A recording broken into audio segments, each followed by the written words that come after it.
live? I think so. Oh, hey everybody, what's up? Welcome back to Real Talk Recovery, where we talk about recovery from addiction and I share my life with you. My name's Nicole and I'm a person in recovery. My sobriety date is July 13th of 2015. And tonight we're going to talk about toxic family members, okay? Toxic family members. So you guys come on in, do me a solid and give the video a like. Also share the video, invite your friends. Drop your sobriety dates in the comment section. Let me know how long you've been sober, what you're recovering from. Hey Tanya, let me know some goals you're working on, and let's inspire each other in the comment section, okay? So come on in, everybody. Don't be shy. Let's get the video shared out. Let's get the likes going, and let's get some people in here. I am going to go ahead and share the video also, okay? So hold on just a second.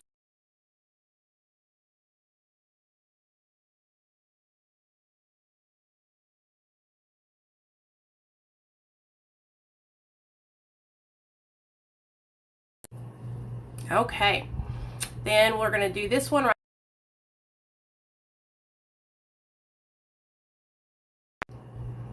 All right, cool deal, cool deal. So come on in, everybody. We just got done doing the live stream with Dr. B, so that was really good.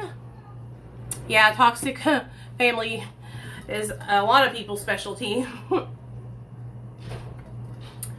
So this is going to go perfect with what we talked about last night, which was resentments, okay?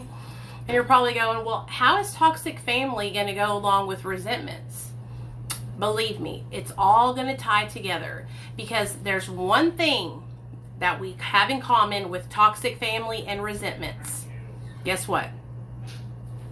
Ourselves. Guess what? All we can control is ourselves. So we're going to talk about all the things toxic family and all the things that we can do to change the behaviors in ourselves. Because guess what? We can't change anyone else. We can't make our mother-in-law stop being annoying. We can't make our mom and dad stop accusing us of getting high. We can't make our sisters stop using drugs and alcohol and bring it, the only thing we can do is control what we're doing. So like I said, like the video, share the video, let me know you're here so that way I can say hi to you. What's up, Cooj? Hey, Georgia, what's up, girl? Come on in, comment so I see you, because I love saying hi to everybody. Hey, Cammie, how you doing, honey? Thank you guys for being here. We just hit 104,000 followers on TikTok, you guys. Like, I'm fucking blown away, dude. I'm blown away. I'm blown away. So thank you everybody for being here and being a part of my platform. We do these live streams every single night at 7:30 p.m. Central Standard Time. They are recovery related live streams. That's what we do. We don't get on here and do anything but recovery from addiction. We don't, sometimes I'll go live and do makeup, but I'm still talking about addiction and recovery. You know what I mean? Thank you. Hey, Mom Life. Hey, B-Love. Hey, Andrea. Hey, Forever. Hey, y'all. So come on in, everybody. Come on in. The way I like to open up our little meetings is by reading from this meditation book, which is the Courage to Change. So let me see if I can find something that I think will go along with what we are, let me see, with what we're going to be talking about. They're going to blow my phone up until, watch you guys, it's going to be crazy because I just got off a live with Dr. B. So leave me a message and I'll call you back. Okay, so I found the perfect meditation for us to read. Are y'all ready? Come on in, everybody. Share the video, like the video. Share the video, like the video. Share the video, like the video. And listen, I'm not trying to be annoying. You guys know how I am. I'm not trying to be like weird. I'm telling you guys from experience. The more you like the video, the more you share the video, the more TikTok will put it out, hopefully on the FYP, so that way people will see it and come hang out with us, okay? Hey, Lost in Outer Space. Hey, honey. So that's what our whole goal is. Our whole goal is to get out there so more people will know that we're here, okay? So let's start. Here we go. This is our meditation for this evening. One of the first things I heard was that we didn't have to accept unacceptable behavior. This idea helped me to see that I need not tolerate violence or abuse, and that I had choices I hadn't even recognized before. I get some limits, not to control others, but to offer myself guidelines so that I would know. I set some limits, not to control others, but to offer myself guidelines so that I would know what was and was not acceptable and what to do about it. A few years later, I was congratulating myself on how I no longer had such problems, when I suddenly realized that there was still one person from whom I regularly accepted unacceptable behavior. Me. I was continually berating myself and blaming myself when things went wrong. I never gave myself credit for my efforts. I told myself I was homely, thoughtless, lazy, and stupid. I would never say those things to a friend. I realized that until I started treating myself like a valued friend, I would be standing in the way of my own recovery. Today's reminder. I have been affected by a disease of attitudes. When I treat myself with love and approval, I know that I am recovering. So, how many of you guys are still treating yourselves like shit? How many of you guys are still talking down to yourselves? How many of you guys have that inner voice inside of you that tells you you're not good enough, you're never going to make it, recovery's not possible, you're not worth it, you might as well die, all those things? How many of you guys talk to yourselves like that? Yeah. Y'all, I do too sometimes. I'll tell you this, I have been working really hard on not talking to myself like this, but I would be a liar if I told you that I didn't. Okay? One of the times I get down on myself the most is when I am talking about my appearance with my weight.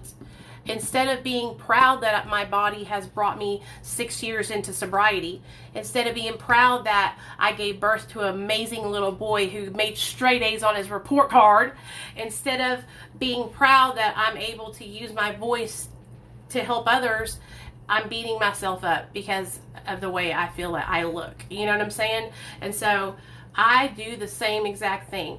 One thing that I've learned about recovery is that it's like, okay, so recovery is like this. It's like a teeter-totter. Okay? There's some days where you're going to be on the teeter-totter, you're going to be up. Things are going to be going great. You're going to be feeling good. You're going to be talking great to yourself. You're going to be setting boundaries with all the toxic family members. You're going to be staying away from the people, places, and things. You're going to be leading the sober journey, right?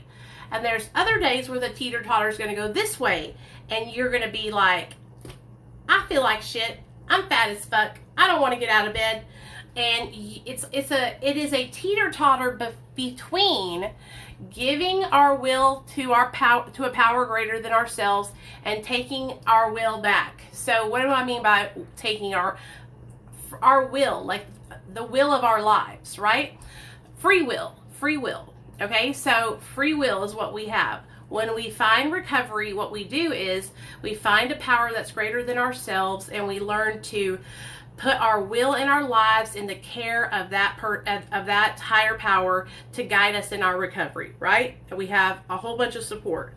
Well, when you get into recovery, and you can ask anybody that's been sober for any amount of time, they will tell you the same thing. It's back and forth. There's days where I'll wake up and I will be on the straight and narrow. I will give my will over to the care of my higher power, and I will be on a positive upswing. I will be helping others. I will be telling my story. I will be feeling confident in my body, and then it could that could happen for a few days, and then all of a sudden I will take my will back and I'll be on the negative, the downswing. So I just want you guys to know that everything that you go through, I promise I've been through it too, and there's nothing to be ashamed of.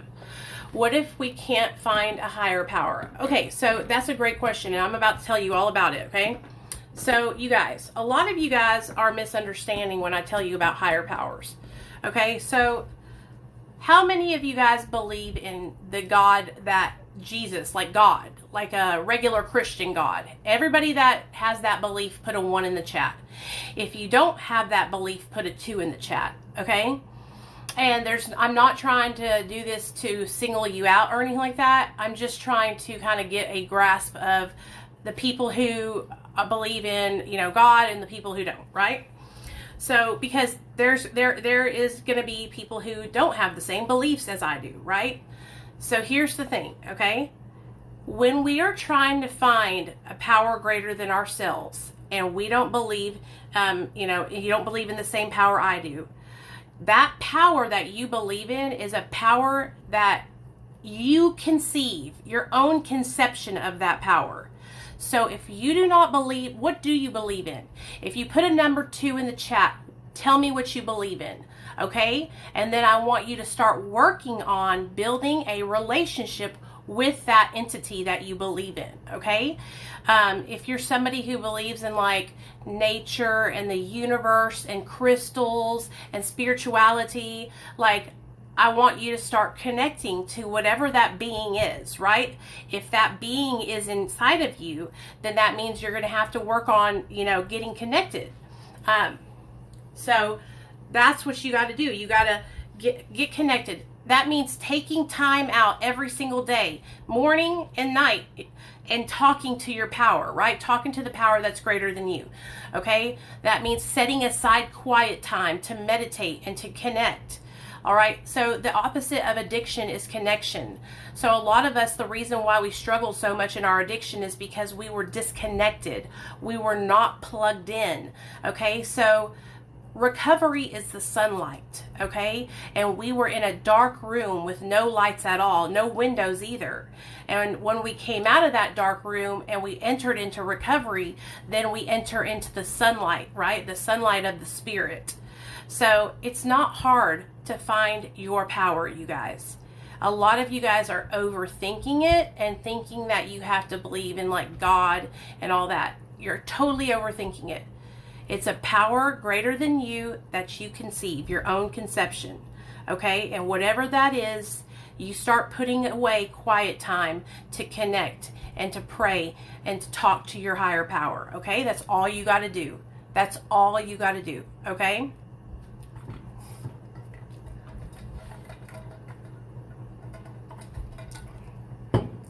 Yeah, you can believe within you that that God is within you and that the power is within. I mean, basically, yes, you can. Whatever you guys can conceptualize that power being is what it is.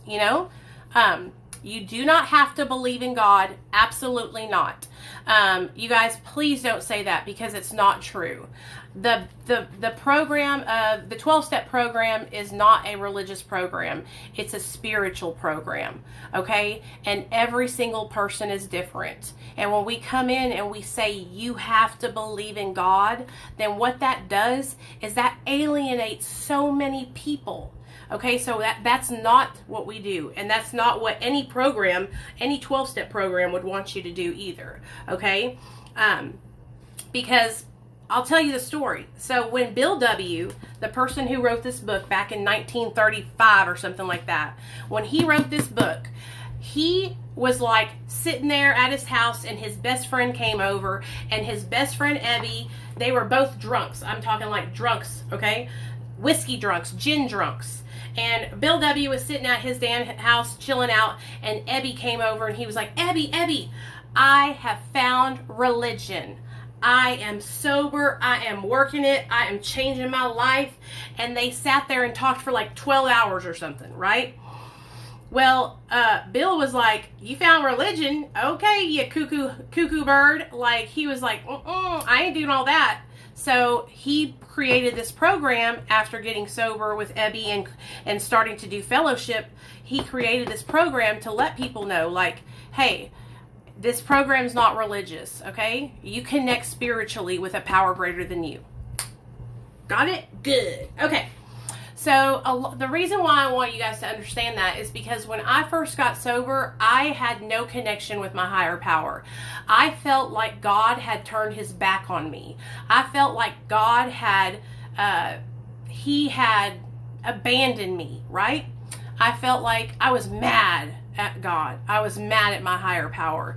And so when I first got sober, I didn't choose to have God as my higher power. I just believed that my sponsor believed that I could get sober. That's what I did.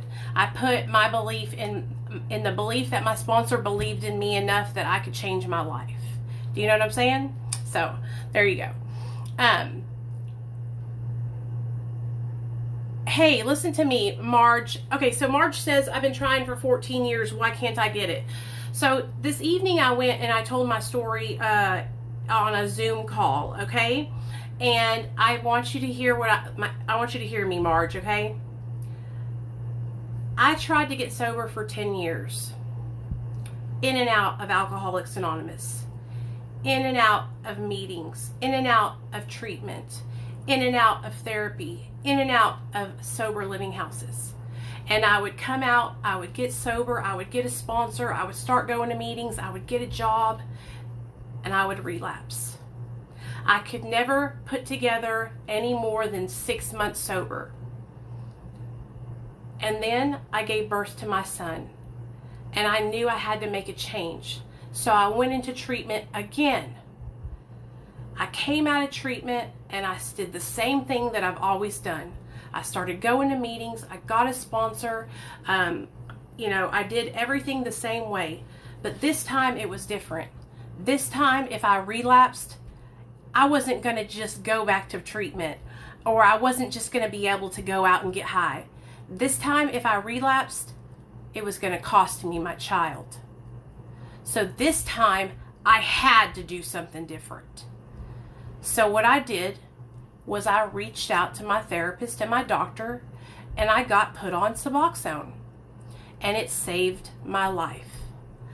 I needed something extra. I don't know what your drug of choice is, Margie, but you might need something extra. You might need to go to the therapist and get your mental health treated. You might need to be on a medication that will help you with your addiction. And there's nothing wrong with that. There's nothing wrong with that. Okay? That's what saved my life. That's what saved my life, okay? I had been trying to fit into the same. Anti-abuse saved Karen's life. Anti-abuse helps people that struggle with alcoholism. So if you guys have, if you're struggling with alcohol and you're like, well, Nicole, you can't take Suboxone for alcohol. You can take anti-abuse. You can take naltrexone. Okay, if you're addicted to methamphetamine, there's a new treatment where they're doing Wellbutrin and naltrexone. Okay, if you're addicted to opiates, you can do Suboxone, methadone, Sublocade, Vivitrol. Okay, all kinds of different treatments. If you're somebody who is addicted to benzodiazepines, okay, you can get with a doctor and find a doctor that will help taper you off, okay? Medical marijuana can help you. You have to try something different, you guys. So here's the thing. I was so stuck in this box that I could only do abstinence. And if I didn't do abstinence, then I was not sober and my recovery did not count, right? The reason why that kept happening, you guys, is because here in Arkansas, that's what they teach you. Abstinence, 100%, nothing else. Abstinence, Jesus, and the 12 steps, honey. Any treatment center you go to, it's abstinence, Jesus, and the 12 steps. I'm telling you guys, all right? And I ain't got nothing against Jesus, but I'm just telling y'all, it is straight up the Bible Belt down here. And so I kept on wondering, what's wrong with me? What's wrong? Why can't I get this? My friends are getting sober. They're changing their lives. Like, what is wrong with me? Why can't I get this right? Why can't I find success in recovery? I was literally so ashamed. I could not understand why I wasn't grasping it like everyone else was. And it wasn't that I wasn't grasping the concept of staying sober. It was that my brain needed more. Okay, my brain needed something more, you guys. Some of us have done damage and our chemicals are so off balance that we need something more to help us. There's nothing wrong with that. So if you have tried to get sober and you've done AA, NA, CA, Celebrate Recovery, every recovery program that you can, and it hasn't worked, and you've done abstinence and that didn't work, then open your heart and your mind to something new. Open your heart and your mind to medication-assisted treatment. Open your heart and your mind to medical marijuana, okay? Because these things can help you obtain and maintain your sobriety, okay? So okay, now I'm off topic a little bit, but let's get back to toxic family members. So like we were talking about in today's meditation, okay, we don't have to accept unacceptable behavior from other people and from ourselves. Okay, so for those of you guys that don't know, for the last week or so, I was accepting unacceptable behavior, okay? I was letting people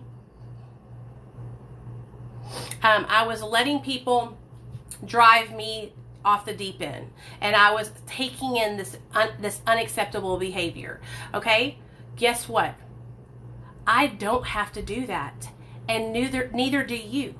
If somebody can't come to you with love and respect, then they don't need your attention. They don't deserve your time. Well, Nicole, it's not that easy. I live with my mom and dad, and they're toxic. Lord help you. I understand that too. Okay? If you're in a situation where you're living with your family members and they're the people who are toxic, and you've changed your life, and they're still stuck in the Stone Ages, beating you down, throwing your addiction in your face, telling you you're no good, good for nothing, drug addict, junkie. If that's the situation that you're in, then guess what has to happen? That's when you got to get so focused. You get so focused on your recovery and on staying sober and on getting yourself out of that situation. Okay? You have to make it your life's fucking mission to focus on staying sober, build yourself a solid sober network, get yourself out of there, make some money, get a job, and leave. Okay? That's the thing, you guys. This shit isn't free, right? Life is not free. Okay, we can't live off of other people forever. Okay, and I do understand. Listen to me. When I first got sober, I had nothing. I was indigent. Okay, I had no money, no job, no car. So I understand. But you know what I did when I got sober? I got my fucking tennis shoes on, threw my baby in a stroller, and I walked my ass where I needed to go. And I didn't fucking miss a beat. That's what you have to do. Are you willing to do the work? Are you willing to fight for your sobriety? Are you willing to go the extra mile? A lot of people are willing to fight for the dope man and go to his house every single day and find a ride there and walk there in the rain, the snow, the sleet, and the hail. But most of the people aren't willing to do the work for their recovery. Okay? That's the problem, you guys. It's not going to be something that shows you a return on your investment right away. Okay? So if you're looking for instant gratification, it's not going to be there. Okay? You have to put in the effort and the work to build that. You have to build your kingdom. I want you guys to listen to me right now. Do you know how many years I have been working to build to where I've gotten right now? Just to get to this little point. Do you know how I have been working so hard for the last 5.5 years? Okay, I've been sober for 6. I've been working for about 5.5 years. As hard as I can to get to where I am today. Okay? That's not taking a free ride from anybody. That's not like doing GoFundMes. That's not begging people for money 24/7. That is me working my ass off. That's my husband working his ass off. Full-time job. You know? It takes hard work and dedication. Instant gratification is not going to happen. Okay?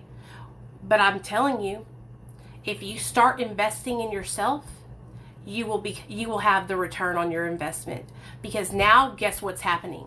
Now, 5 years later, 6 years later, I'm actually seeing a return on my investment, a return on my hard work and dedication of commitment to the recovery community, going live every single day on YouTube for the last 3 years, going live here on TikTok every single day for the last year. I'm finally seeing the return on my investment. Do you think I just came onto TikTok and I had 100,000 people following me the first day I signed up? Hell no. Hell no. I'm just a regular person, just like you are. I'm a regular Joe. I am just the same as you. I slowly but surely had to commit myself to doing the job and working my way up. That's what we have to do, okay? That's what we have to do. We have to work our way up, little by little, step by step. That's what happens for you in recovery. It's not going to happen overnight. You're not going to wake up with 2 days sober and when you wake up, have 2 years sober. It takes time. It takes effort. You got to go through the bumpy parts, right? So like I said, you're living with your loved ones. They're toxic as fuck.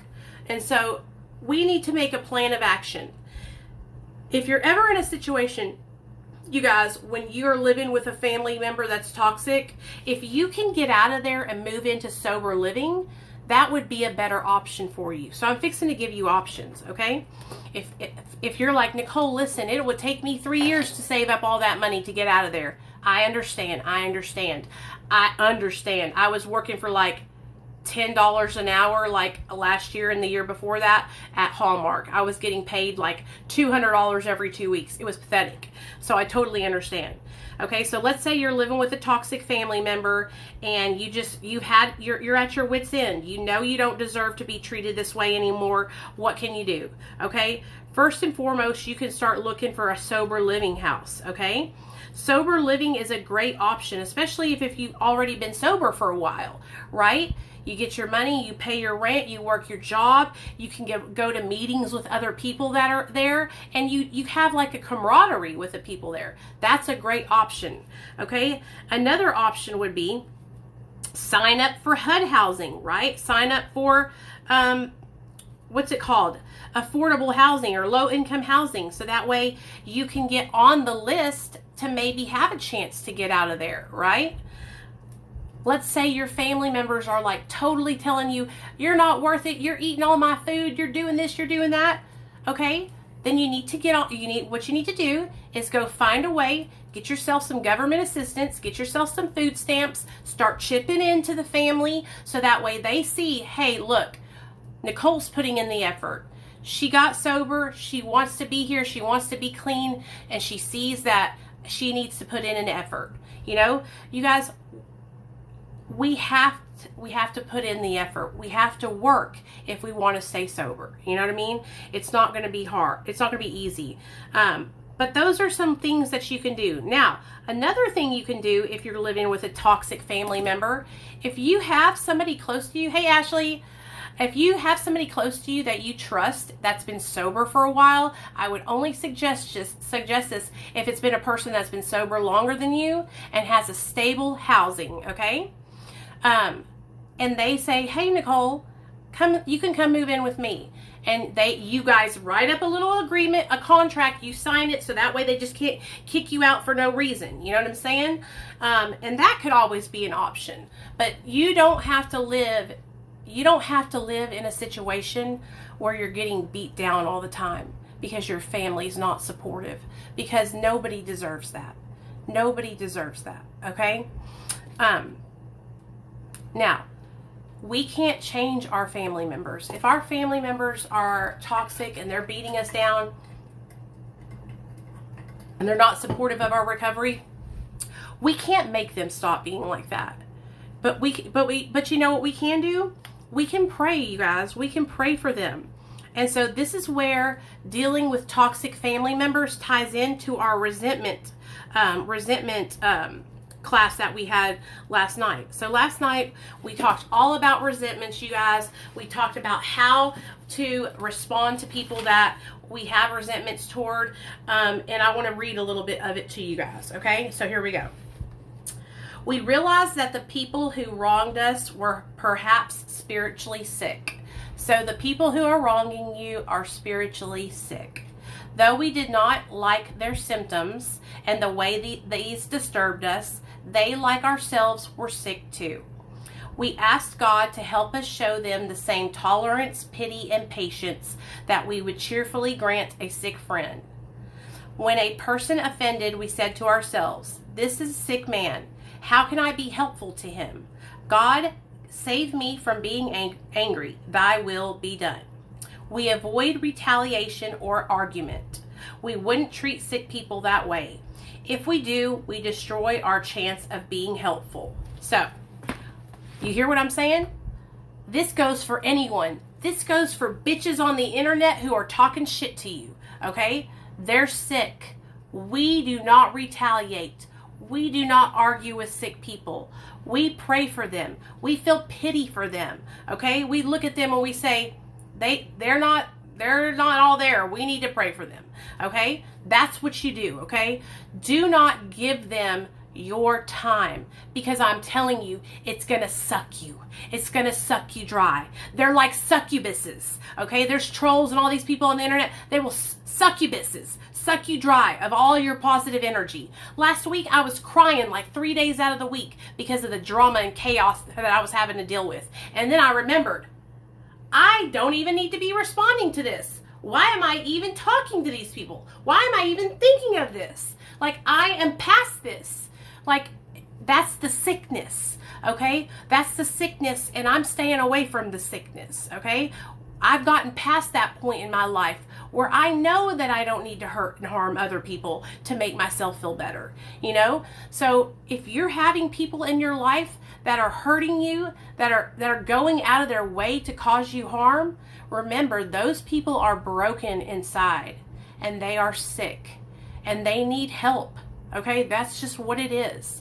Because healthy people do not do that to other people. And sometimes we need to be the Lone Ranger. Absolutely. It is, and here's the thing. A lot of addicts and alcoholics, when we first get sober, we are afraid to be alone. We don't want to be alone with ourselves, because you know what happens? When we're alone with ourselves, then we think, okay? Then we think, and our mind is just going a 90 to nothing, right? I will tell you guys a story. I know y'all love story time. So, and this is about the first time I realized how much I loved being alone, okay? And I had hated being alone all my life. I always wanted to have a girlfriend stay the night. I always wanted to stay the night with my drug dealer Z, and because I didn't want to get high by myself. I always wanted to stay the night with Neil. Like, I never wanted to stay the night by myself, okay?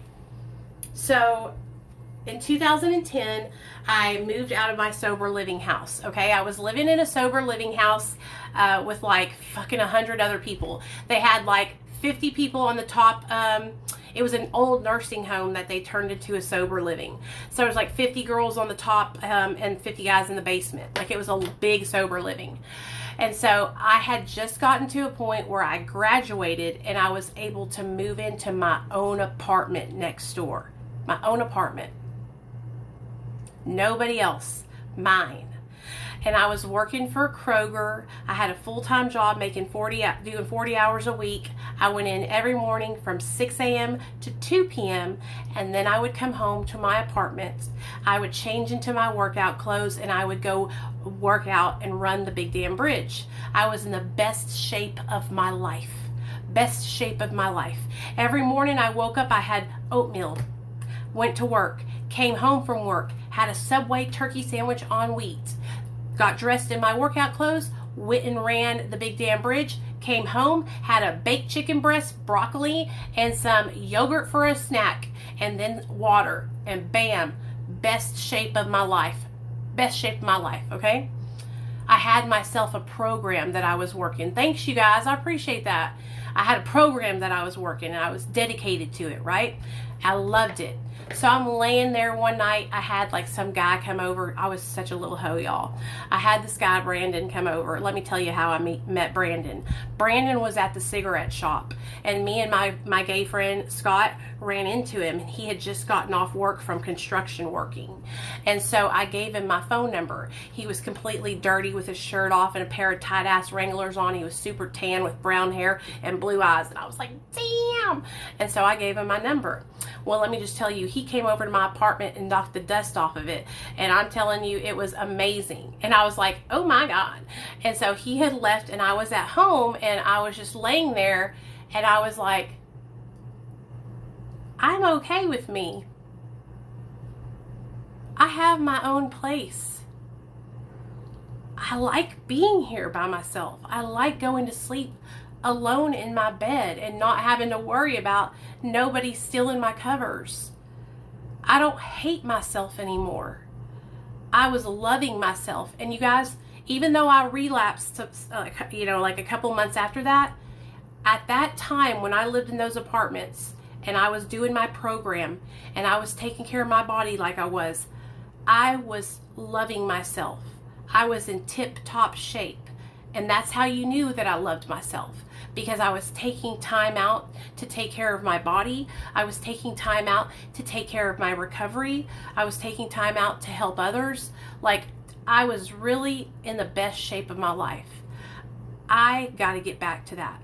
I got to get back to the point where I'm giving to myself, taking time, at the end of the day, after I get off work and going to the big damn bridge and running it, or well, it'd be walking it now, but still, that would be huge for me,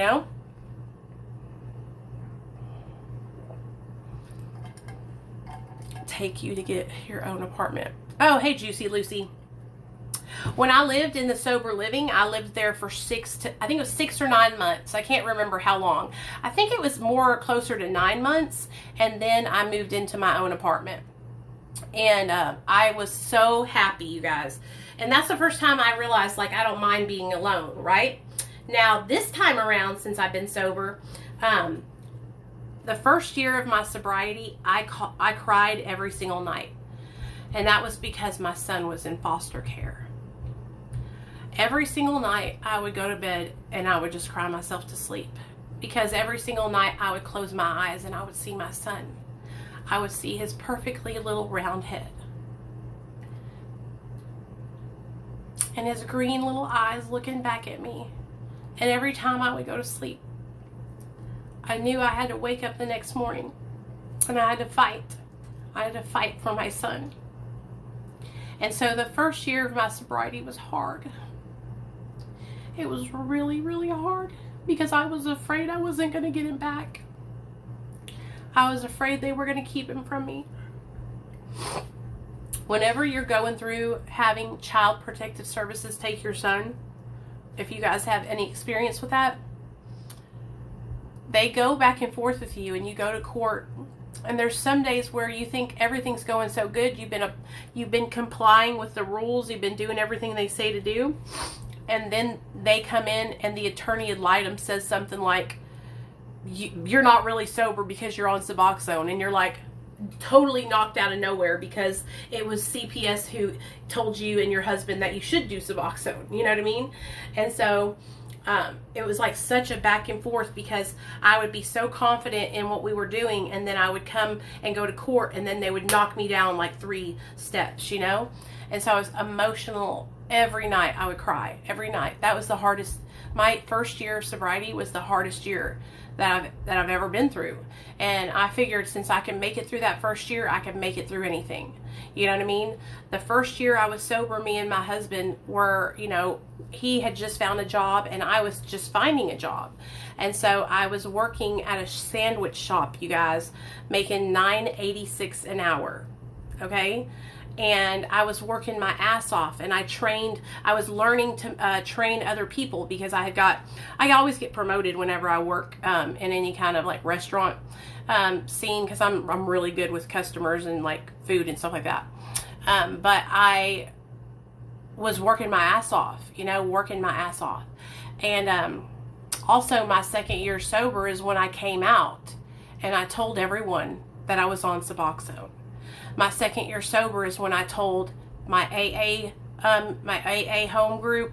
I told everyone on Facebook. I went and told my story on Facebook, and it was a huge disappointment to come on to social media and be so excited to share my story and tell everyone, and people judged me. People told me I wasn't sober. People told me that Matt was not recovery and that I couldn't claim recovery. It was really pretty bad. Back in 2015, 2016, there was not support for Suboxone like there is now. Okay? Back then, everybody was still very against it. Even the big recovery advocates like Chandelier and all them, they were all against Suboxone because they were all working for treatment centers. And see, if you work for a treatment center, getting on Suboxone, then the person doesn't go to treatment. They're on Suboxone, you know? And so that don't work for them. So it was like a huge, it was huge for me to come out and share that. And that's how I started my platform advocating for medication-assisted treatment. For those of you guys that don't know, I didn't just start doing it here on TikTok. I've been doing this for almost 5 years straight. And I've worked really hard to get myself out there, to let other people know that being on Suboxone is recovery. And nobody can tell me any different. You know what I mean? I started Matt at American Hope and Health Clinic in Sherwood. Hey, just for today, I live in Arkansas. I live in Little Rock. So you're here you're in Sherwood? So I'm just telling you guys, like, for those of you guys, who in here is on medication assisted treatment? If you're on medication assisted treatment, put a 1 in the chat, okay? I am going to start really working hard on getting back to my roots, which is sharing and helping people that are on MAT. For those of you, it's really important. This is how I started my whole following that I have here on social media. Okay? My whole following that I have built is from me sharing about being on Suboxone and helping people understand that there is no shame being on medication assisted treatment. Okay, that's how I even came to be. That's who I am, okay? That's how me and Dr. B came to work together, because Dr. B is a Suboxone doctor and we joined forces, and we are literally like peanut butter and jelly. Without Dr. B, there's no Nicole. Without Nicole, there's no Dr. B. We go together and we help each other and we help people, you know, because we believe that everyone should have the opportunity to utilize MAT. You know what I mean? And I wish, like I said to you guys earlier, I wish I had gotten on it sooner. If I had, I would have been sober a long time ago. I wasted so many years, I'm telling you. So, I'm going to get back to talking about MAT. If you guys have any questions about Suboxone, I have videos on my YouTube channel where I talk about, like I have one video that's super controversial here on TikTok, but it did really good on YouTube. It's Suboxone, to spit or not to spit? That is the question. So when I first started on MAT, I don't know who Kyle is. Like, why are you saying that? Montan Cats. Why are you saying Kyle Ashwin? I don't even know who that is. Like, what are you talking about, honey? When I first started my YouTube channel, or after I started my YouTube channel, I started making like educational videos about my experience with Suboxone. And so when I first got on Suboxone, you guys, I was super constipated, okay? Oh. Okay, and so why are you coming in here spamming his name? Like, me and him, like, I'll reach out to him. He knows that. And I'll have him on when I'm ready to have him on. Right now, we're doing a recovery support group meeting, okay? So, when I first got on Suboxone, I was struggling, you guys, with constipation and, like, constipation and really bad migraine headaches bad. It's okay. I'm just letting you know, like, me and him talk. Like, I message him. So you don't have to, like I've got that. We've got it. I was having migraine headaches and constipation, like, really, really bad, and I did not know what was going on. So I went to my doctor and I said, Doc, I'm having constipation and really bad migraine headaches. And he said, are you drinking enough water? Yes. Y'all already know. You always see me with one of these. Are you taking your fiber pills? Yes. Are you doing your Miralax? Yes. Are you having a probiotic? Yes. I got it all covered. Okay. Are you swallowing your Suboxone spit? Well, hell yeah, I am. I don't want to waste it. I don't want to waste the medication. And that's when Dr. Mancino told me, you're not wasting the medication. Suboxone is a sublingual medication. Once it's placed underneath your tongue and it dissolves completely, then the medication has gotten into your system. And you don't have to swallow back all that nasty ass spit. And so that, my friends, is when I started spitting the spit out. And it changed my life forever. And now I don't have migraine headaches from Suboxone anymore. And my constipation went away. Like, I am Gucci, right? So I made a video about it on YouTube. And it did really, really well. So many people still watch that video to this day and comment on it and tell me thank you. And I did it here on TikTok, and everybody got pissed off at me because people, they think that, like, why would I come on here and lie about that? You know what I mean? So if you're somebody who's been struggling with constipation and headaches and you're swallowing your Suboxone spit, try it out. Try letting your medication completely dissolve. You're not wasting the medication. You're not spitting out the medication. You're spitting out your saliva that you have accumulated while that medication was dissolving. So anyway, that's just a little tip here and there. Hey Cricket, what's up, girl? Do you take the pills or the strips? So if you guys have any question about Suboxone, you guys can ask me. I'll help you with anything you need. If you're taking the pills, you guys, okay, that's what I thought. Okay, so if you're taking the pills, what I would suggest doing, and let me just say this before I get anybody coming over here trying to act crazy. I am only sharing my personal lived experience. I am not a doctor. I am not a nurse. I am not a therapist or a counselor. I am a drug addict in recovery who has been on Suboxone for almost 6 years. I've been on the strips. I've been on the pills. I've been on the Zubsolv. So I've been on it for a while, and I've had great success with Suboxone, and also been very successful with tapering on my Suboxone. So I am sharing with you my lived personal experiences. Now that we got that out of the way, with the pills, you guys, I could not take that whole pill and place it underneath my damn tongue. It was too big. So what I would do if I were you is I would take the pill, break it in half. Take those halves, break them in half. So you have 4 pieces, 4 little pieces, okay? And take 2 of the 4 little pieces and put, lower your tongue and let that completely dissolve, okay? Then the spit. Then take the other 2 little pieces, completely dissolve, okay? I gag from the strips, and Zubsolv makes me sleepwalk without memory. Oh no! Oh mercy. Well, I understand. That's what I would do. That helped me a lot when I was on the pills. I used to be on the pills too. I hated that. I hated those.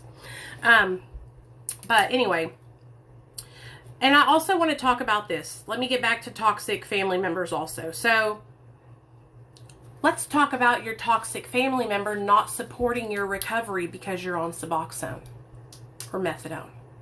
How many of you guys deal with your family or your friends or your boyfriend or your husband not supporting your recovery because you're on Suboxone or methadone?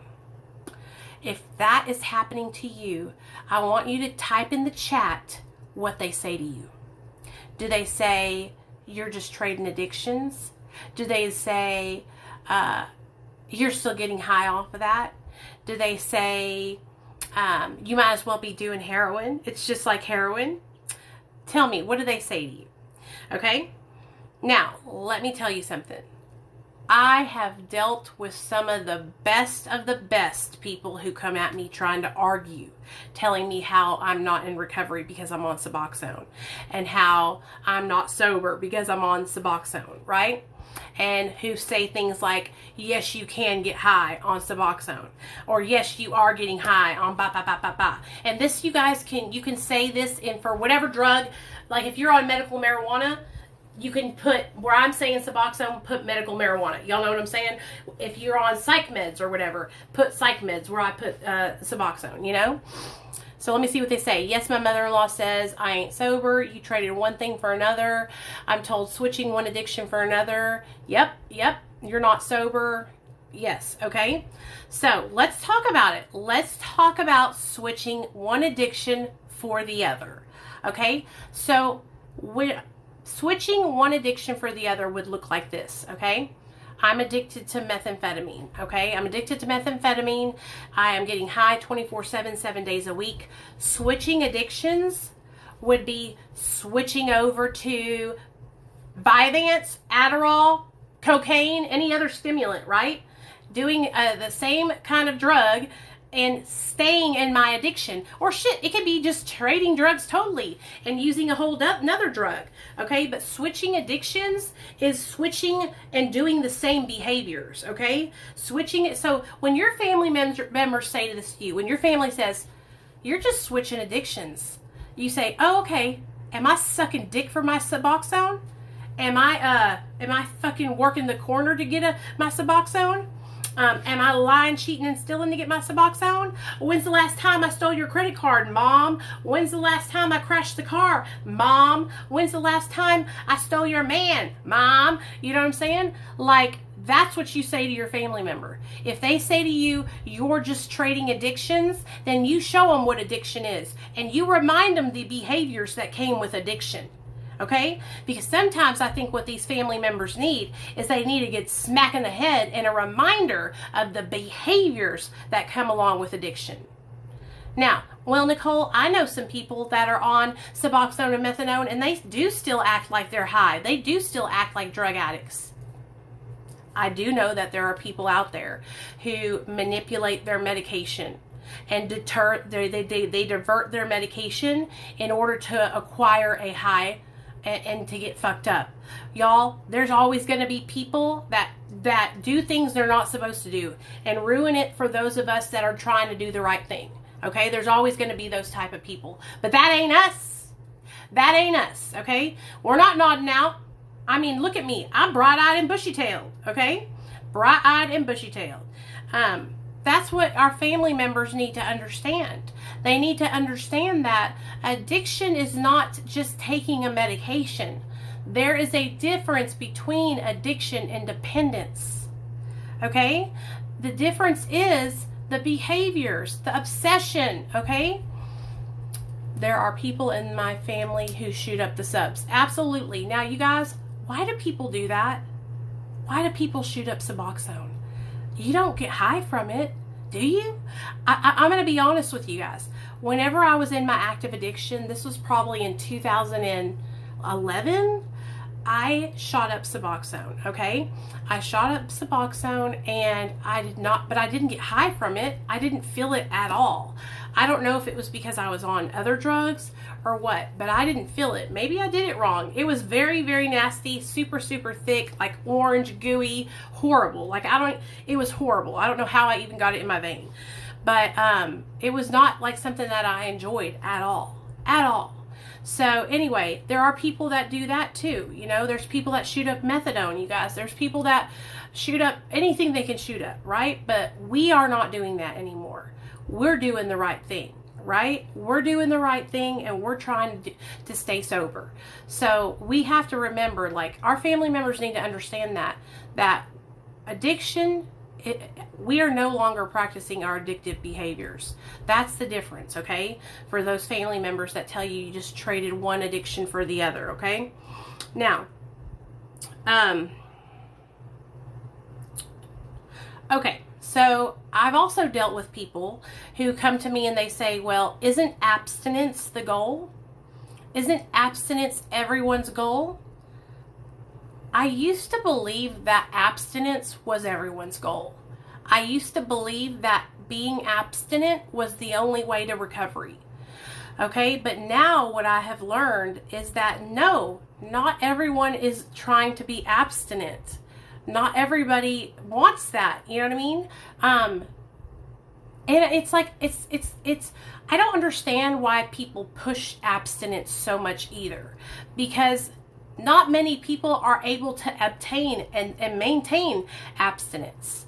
I feel like if we pushed a more obtainable sobriety approach like we are now with being open-minded about MAT, then a lot more people, I have to take this bra off, would be able to get sober and stay sober.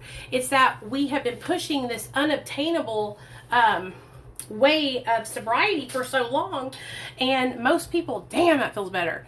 A lot of people can't get to that point. Like, and it's not because we're less than, you guys.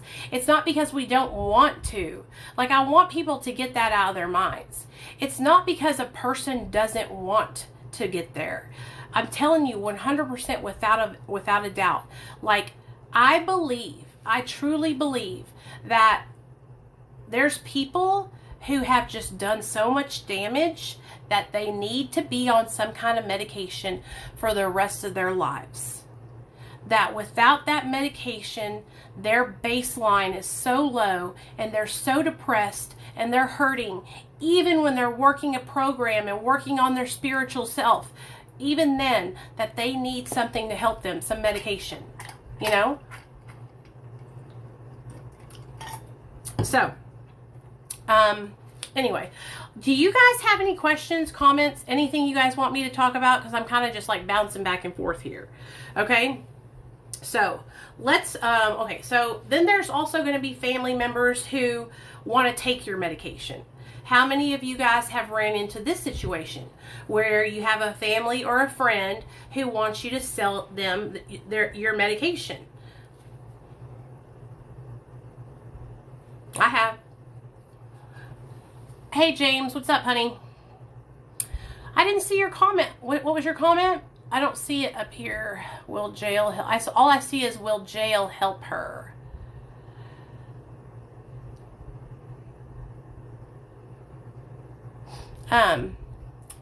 Me too. My mom takes subs too, runs out every month and asks for mine. Oh, no, Tiffany. Okay.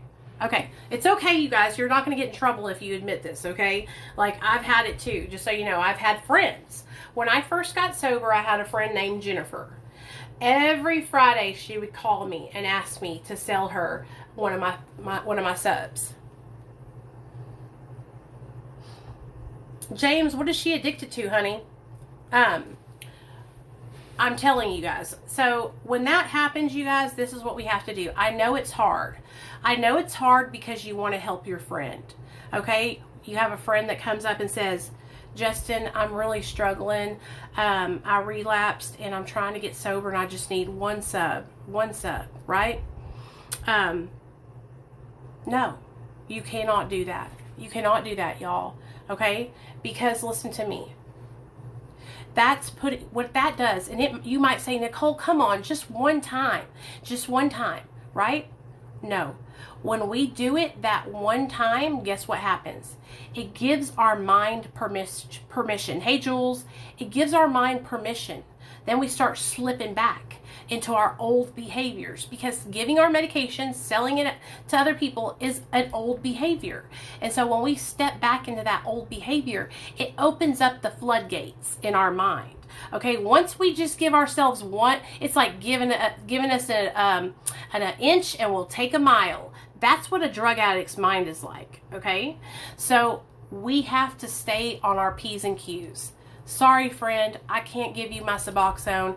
This is my medication that helps me with my addiction. If you want me to, I can help you find a Suboxone doctor. You know what I'm saying? And that's what you do. All right? I know plenty of people that run into this situation all the time. No, Elizabeth, I don't have a degree. I know plenty of people that run into this situation all the time, and they have people that approach them, and it makes them really uncomfortable because they're trying to stay sober, they're trying to do the right thing, but then they feel bad because they want to help. They want to help. If you guys, the best way you can help somebody is by turning them and helping them find a treatment center or a Suboxone doctor that will work with them. Okay? Okay. It breaks my heart because my mom was like that. Well, I don't know what drugs your whoever your sister or your girlfriend's on, but you know, jail is not going to help. Jail doesn't help anybody. Okay, jail might help her to get sobered up. Let's talk about this real fast, you guys. Jail might help her to get sobered up, like to get cleaned up, but she's not going to learn anything in there. She's not going to learn how to stay sober. She's not going to learn any new healthy coping skills. She's only going to learn how to commit more crimes and do more dirt. Jail is not a place where you can actually receive treatment. It's just a place where you can dry out from the drugs and then get thrown back into society with no coping skills and no way to live. Okay, no way to live. So if she's on opiates, maybe y'all need to try something different and get her on Suboxone or Sublocade or Vivitrol. And this is another thing that I see happening so much, you guys, is that people will try, and they won't try MAT. If you have tried everything for your loved one, maybe they need something more. Maybe they need medication, you know?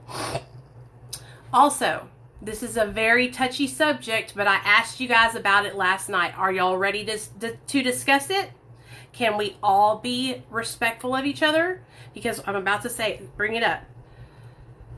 Do you guys think that a person who sells someone fentanyl pills and that person dies from an overdose, do you think the person who sold them the pills should be charged with murder? I had made a video about this last night. It has to do with the stigma too. I know people that won't get on it because of the shame. Yes, it's scary and sad because this will be her second dirty UA in 5 months. He probably won't show mercy. Okay, so I see a bunch of yeses. So you guys believe yes, they should be charged with murder and put in jail. Okay? Okay. All right. So if you don't want to answer, it's okay too. So I'm going to share with you guys my opinion. Okay? My opinion. All right? So this is my opinion, and remember, you guys, this doesn't mean I don't love you any less. It doesn't mean we can't be friends, blah, blah, blah, blah, blah, right? I believe that the person that has sold somebody drugs, if that person overdoses, I believe that person should be charged with selling, distributing that drug, right? I don't believe that a person who is selling those drugs intentionally is selling those drugs to make people overdose, right? I'm going to go back on the app you shared to find an actual Matt doctor in Florida. Yeah, girl, there's Bupe.me, Recovery Delivered, and QuickMD.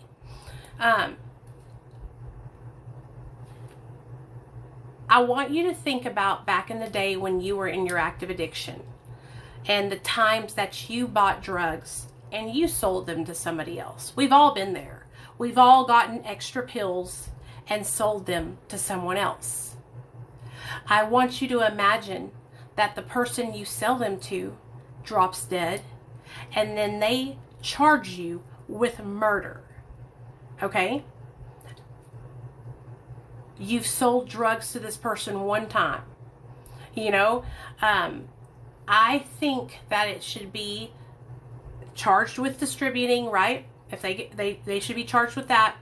And what I believe that needs to happen is these drug dealers who are getting thrown in the penitentiary, they need to be put into some kind of drug rehabilitation programs. So they need to be given some kind of treatment. Ultimately, it is our choice, okay? So we have to put that drug into our body in order for us to overdose, you guys. All right? No one is holding a gun to our head. Now, I did share that video with that girl. She was only 17. And it's kind of crazy to me because the dad on there is like, she didn't know what it was. She didn't know what she was taking, right? If you're taking drugs and you're 17, you know that there is a risk that it's going to be fentanyl. Everybody knows that now. It's not a secret, you know? So if you're out there playing Russian roulette with your life, there's a chance that whatever you get is going to have fentanyl in it. You know? And these drug dealers, a lot of these drug dealers don't even know that it's in there, you guys. They're just buying the product and then flipping it. Okay? So I believe that, like I said, they should be charged with manufacturing or whatever it's called, distributing. But I don't believe in charging somebody with murder for somebody that willingly took something. You know what I mean? So Amber says, some of them sell them, but they don't do the drugs. That's a great point, Amber. Yes, so they don't do the drugs, right? But they still have the addiction to power and money. So it's not just about being addicted to a substance. You can be addicted to that behavior, right? To that lifestyle, to living on the edge, to making a lot of fast money. They need to be in some kind of therapy treatment program to help them learn that in order to actually be healthy and happy and avoid going to prison, they need to earn a living the right way, the healthy way, the safe way, the way that they don't put themselves and others in danger. You know what I mean? So the problem, I believe, here in the United States is that, like, we are just throwing people that have drug addictions in jail. Throw them in jail. Throw them in jail. Like me. I went to prison for possession. You know how much meth I had on me? You know how much methamphetamine I had on me? I'm going to show y'all. I have to draw it because it was a syringe. So here's my little syringe. Here's the needle coming out of it. And then here's that.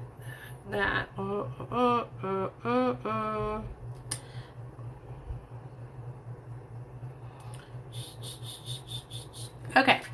See this little syringe right here I drew? I had that much in the syringe, 1 cc.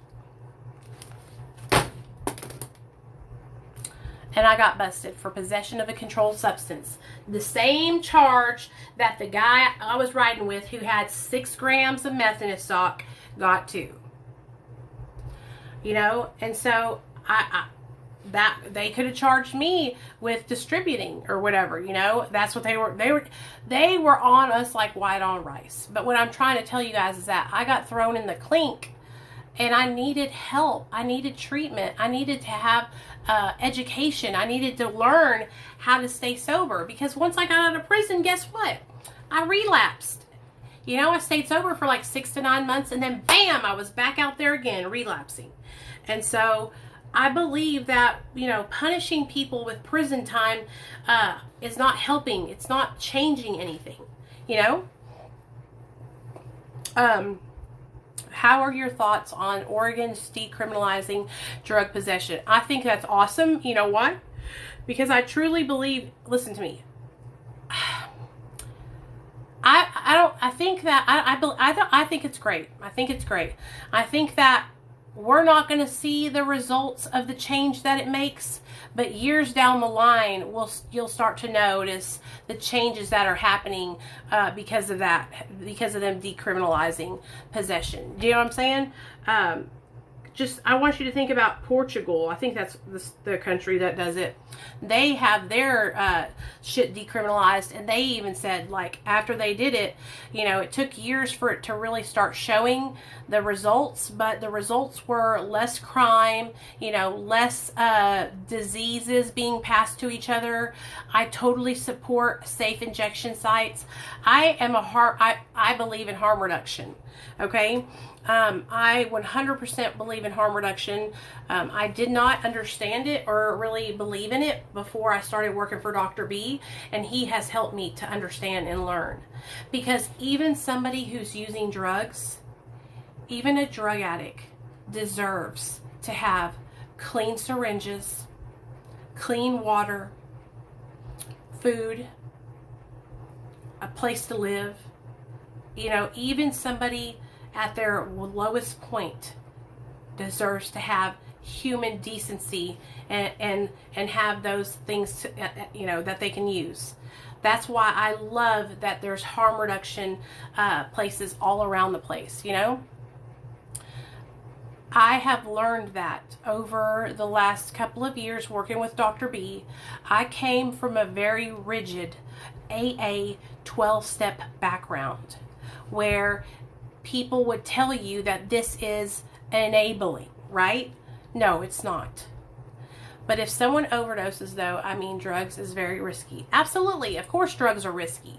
But having safe injection sites where people can use and be monitored safely, that will cut down on overdoses and it will cut down on infectious diseases.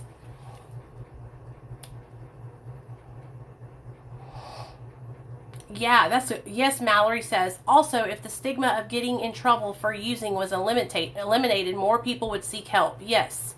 Yes. My friend gave me a used needle, and 3 months ago I found out I got hepatitis C. I got it too, honey. I got it too. I got hepatitis C too. And guess what? I'm getting the treatment. Guess whose medication is coming? They just called me last Friday, you guys, and they got my medication up at the pharmacy, and they're going to deliver it here to me. So you're going to be okay. You can get help and you can get your treatment. You don't have to struggle with that anymore. I will tell you this. I got the hepatitis C. I found out I had it. Then I went back to the doctor. They did an ultrasound of my liver, and then I went back again, and they took like 12 vials of blood, like so much blood, you guys. And then that's whenever they called me back like 2 weeks later and they got my medicine. So you will be okay, I promise you, all right? But that's the thing. A lot of us caught hepatitis C because we used syringes after other people. Why were we using syringes after other people? Because the pharmacy wouldn't sell us any syringes. Okay, here in Arkansas, I could walk up to the pharmacy and have $20 in my pocket, give them $20 and tell them I need a bag of rigs, and they can deny me. Hey, Summer, what's up, girl? They can deny me, which is absolutely ridiculous. That should not be happening. They should be giving out the syringes for free, is what they should be doing. Anybody should have access to that. You know what I mean? Because like I said, it cuts down on infectious diseases. So, I learned a lot about harm reduction in the last year, you guys. And I also had a girl on my TikTok. She has a TikTok channel called Harm Reduction Services here on TikTok. And I had her as a guest speaker here on my TikTok channel. And I uploaded it to my YouTube channel. So if you guys didn't see that live that we did, it's up on my YouTube channel. I'm working really hard, you guys, to make changes here in Arkansas because it's just ass backward here in Arkansas. So let me tell you what happened, okay? So for those of you guys that don't know, I am on 1 milligram of Suboxone, okay? I've been at the same Suboxone doctor for over 5 years, and I've never failed a UA, not even one. Last year, a friend of mine who is a peer support trainer asked me to apply to become a certified peer support specialist. And I was so excited because I was like, I would love to do that. So last year I applied. They called me, and guess what? They denied me. Well, why am I getting denied? I've been sober, you know, what's going on? They denied me because I'm on Suboxone. So today I made a post on YouTube, on Facebook about it, about how Arkansas is discriminating against people who struggle with substance use disorder who are utilizing MAT, and that is illegal and against the American Disability Act. Okay? You cannot discriminate against somebody who has substance use disorder because we are protected by the ADA. I learned that from Tracy, y'all. Tracy has been teaching me stuff. And just so y'all know, Tracy's going to be live with me Thursday. So they denied me. When I tell you guys I was so hurt because I have worked so hard in my recovery and come so far, and they were hyping me up. Like my friend Monty was like, you're going to be the best peer, blah, blah, blah, blah, blah, blah. And I was so excited. And then they denied me. So I posted about it on my Facebook last night. Do you know that they came over there, the Arkansas people that work for the peer place, and they were saying like, well, that's just how it is in Arkansas. It's the law that even doctors and nurses can't take Suboxone. And I was like, I'm not trying to be a doctor or nurse. I'm just trying to get the education to be a peer. Like, I'm not even trying to work in Arkansas. I just want the chance to get the education. And I can't even do that. I can't even do that. I can't even get the education because I'm on Suboxone. You hear how fucked up that is? So I made a huge fucking post about it on my social media.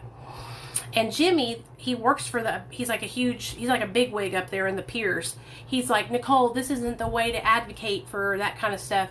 And I was like, no, it is. I have a huge following, and I am going to make this known to every state around Arkansas.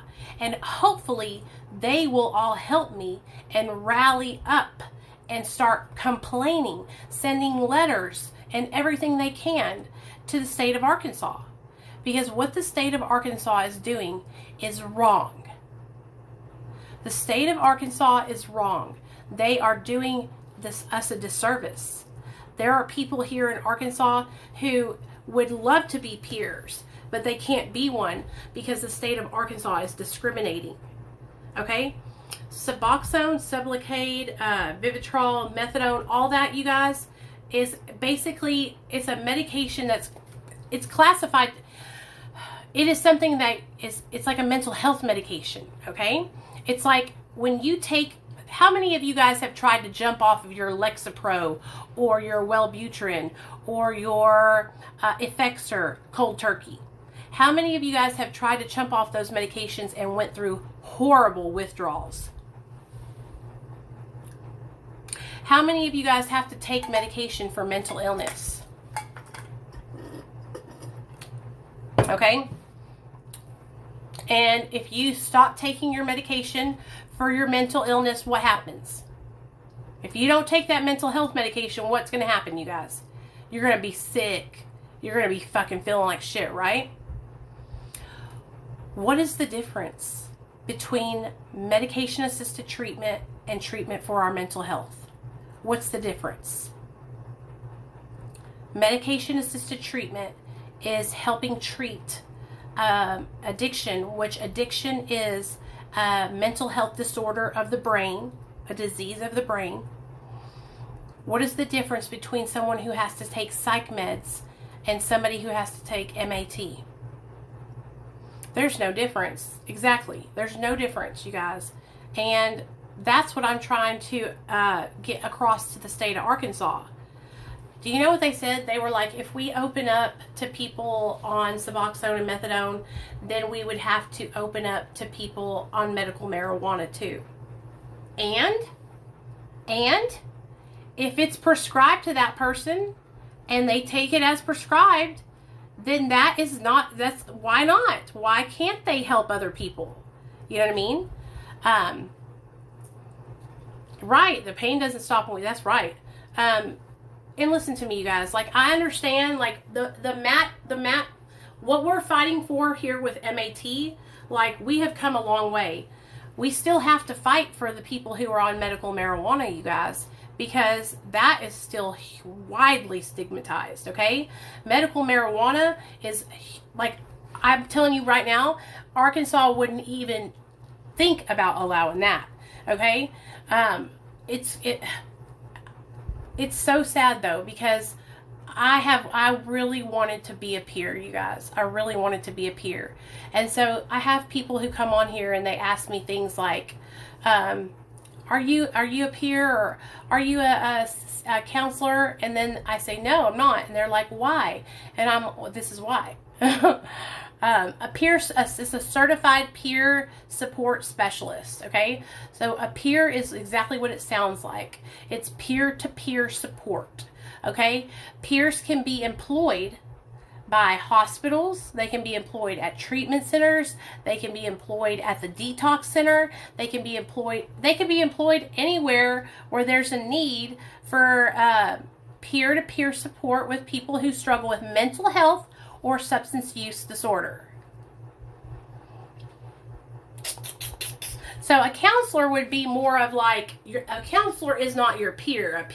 A counselor is like a a counselor. A peer is somebody who shares and helps you through their own lived experience. That's how they're able to help you, is with their lived experience,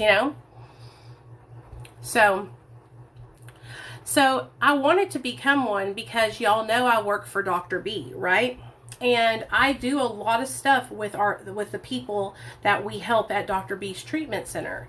And so I just wanted to be able to have even more, I just wanted to be able to be better at whatever I do, And then a lot of people, like, they come on here and they say stuff like there's this one lady who makes comments about me. I had to block her, but she makes comments about me and says that, like, I have no clinical experience and I have no business sharing with people this, that, and the third. And it's just because they're jealous, because I actually do know what I'm talking about and I just haven't gone to school. You know what I mean? And they feel like I'm somehow like getting over. I'm not. I'm not getting paid to do that. You know what I mean? I'm just sharing my experience, But it's like the craziest thing to me, because you think you would just be encouraging me for helping people and saying, great job. Sorry, this is my only safe place. What are you trying to ask, Tiffany? I'm sorry, I didn't see your question, baby girl. Yeah, it didn't come up, Tiff. So Tiffany, if you said something that had like the name of a drug or anything like that, it will block it. So you have to abbreviate it. So who wants to come up and share tonight? If you have enough followers, if you have 1,000 followers and you want to come up and share, go ahead and send me a guest request and I'll bring you up on stage. Okay?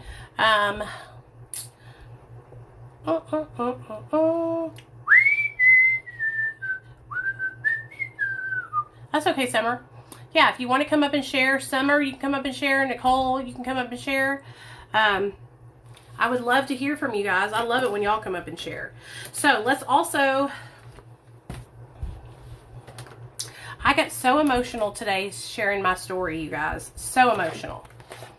So emotional. So what do we want to talk about tomorrow night? So tonight we're talking about toxic family members. And we're talking about dealing with toxic family members, and I'll read you the meditation, okay? And then you can share with us. The meditation for tonight was really good, and that's something we can all share about, okay? Because I like being on here with you guys. Listen up. One of the first things I heard was that we didn't have to accept unacceptable behavior. This idea helped me to see that I need not tolerate violence or abuse. And that I had choices I hadn't even recognized before. I get some limits, not to control others, but to offer myself guidelines so that I would know what was and was not acceptable and what to do about it.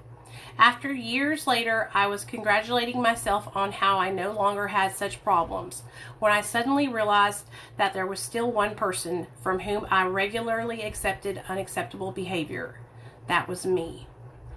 I was continually berating myself, blaming myself when things went wrong. I never gave myself credit for my efforts. I told myself I was homely, thoughtless, lazy, and stupid. I would never say those things to a friend. I realized that until I started treating myself like a valued friend, I would be standing in the way of my own recovery.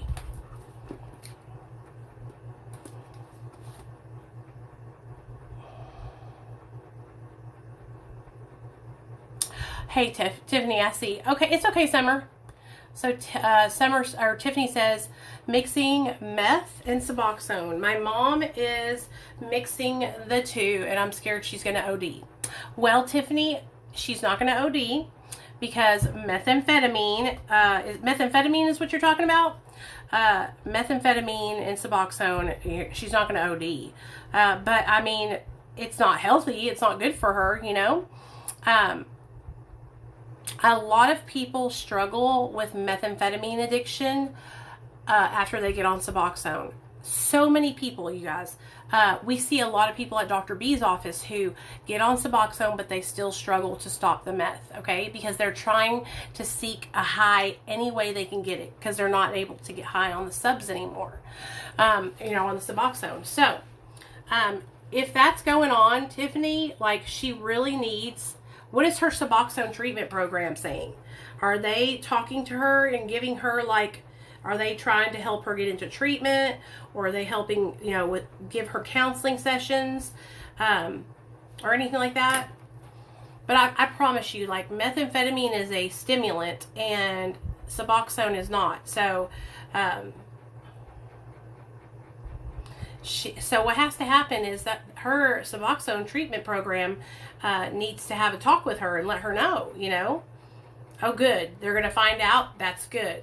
Well, if I were you, I would see what they say. Maybe go with her. Ask her if you can go with her to her appointment and go help her and see, like, ask your mom. Say, Mom, what's going on? Like, why are you still using the meth when you have Suboxone? Just ask her straight up and see what she says. Maybe she's struggling with something that she hasn't told anybody about, and that's why she's acting out and using methamphetamine still, you know. I always like to think that, you know, there's an issue and that person just needs help, you know. I need to get something to drink, so let's go get some more water. Yeah, her new boyfriend, that sounds like a whole... Yeah, so she's got a boyfriend who is a bad influence. I totally get it. So see what I'm saying? Like, she's obviously not talking to any kind of sponsor or any kind of recovery people, huh?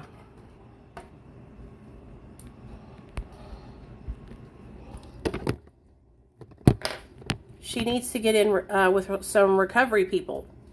So, number one, Tiffany, hanging out with some dude who's doing meth. That's not going to work. That's not going to keep her sober. And so, Tiffany, at what point, though, honey, listen to me. At what point do you draw your boundary and say, you know what, Mom? I tried to help you. You're not putting in the work. I can't watch you kill yourself anymore. You know what I mean? You're going to have to, you know, step back and let her, you know, go through what she has to go through in order to change her life. Because if you keep stepping in and intervening, you need to hear about me and my husband. So I'll tell you what happened with me and Neil. Back last year, my husband relapsed in October. And I know from experience how hard it is. So listen up. Last year, my husband relapsed in October. It was the hardest thing I've ever been through in my whole entire life. I cried every single day. I was obsessed. I was worried. I stayed up all night long. I got ulcers from the shit, okay? Now, at first, what I was doing was, I was like, I've got to stop him. I've got to stop him. He's going to lose his job. He's going to kill somebody. Something bad's going to happen, right? So I took his car keys from him. I took his debit card from him. I did the most, right? And I would just drop him off at work, all right? Well, honey, guess what? That was driving me insane.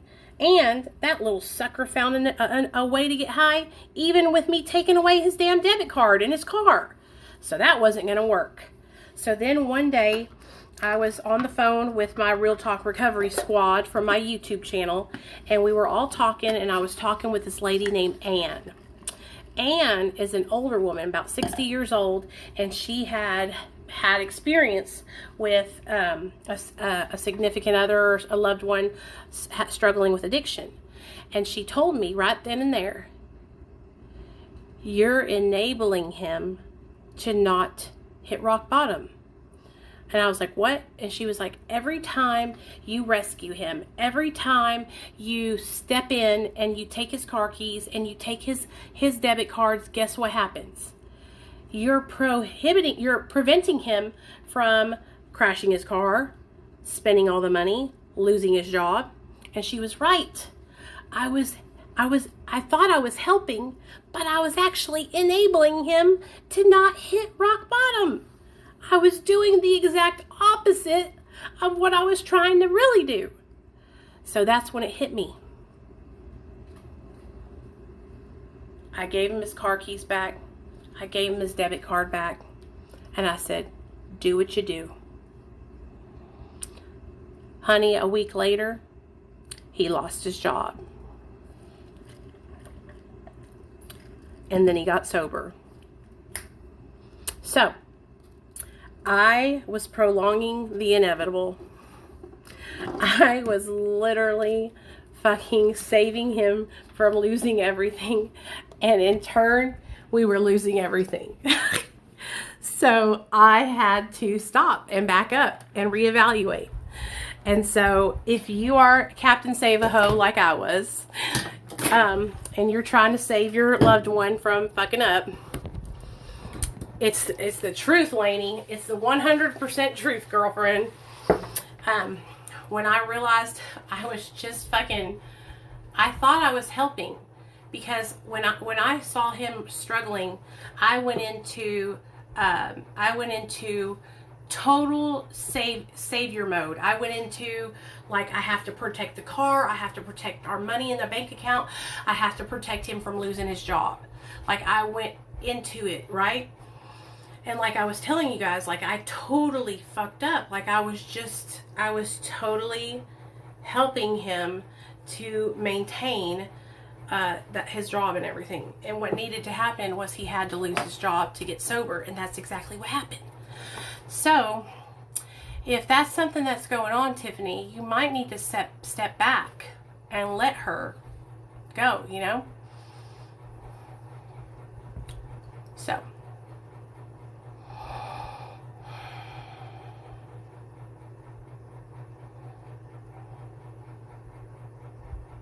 So Tiffany says she's not allowed to see her grandson. Yeah, so Tiffany, listen to me, girl. You do not want your babies to be subjected to your mom when she's like that, okay? You just tell them that grandma's not feeling good and that, you know, she loves you very much.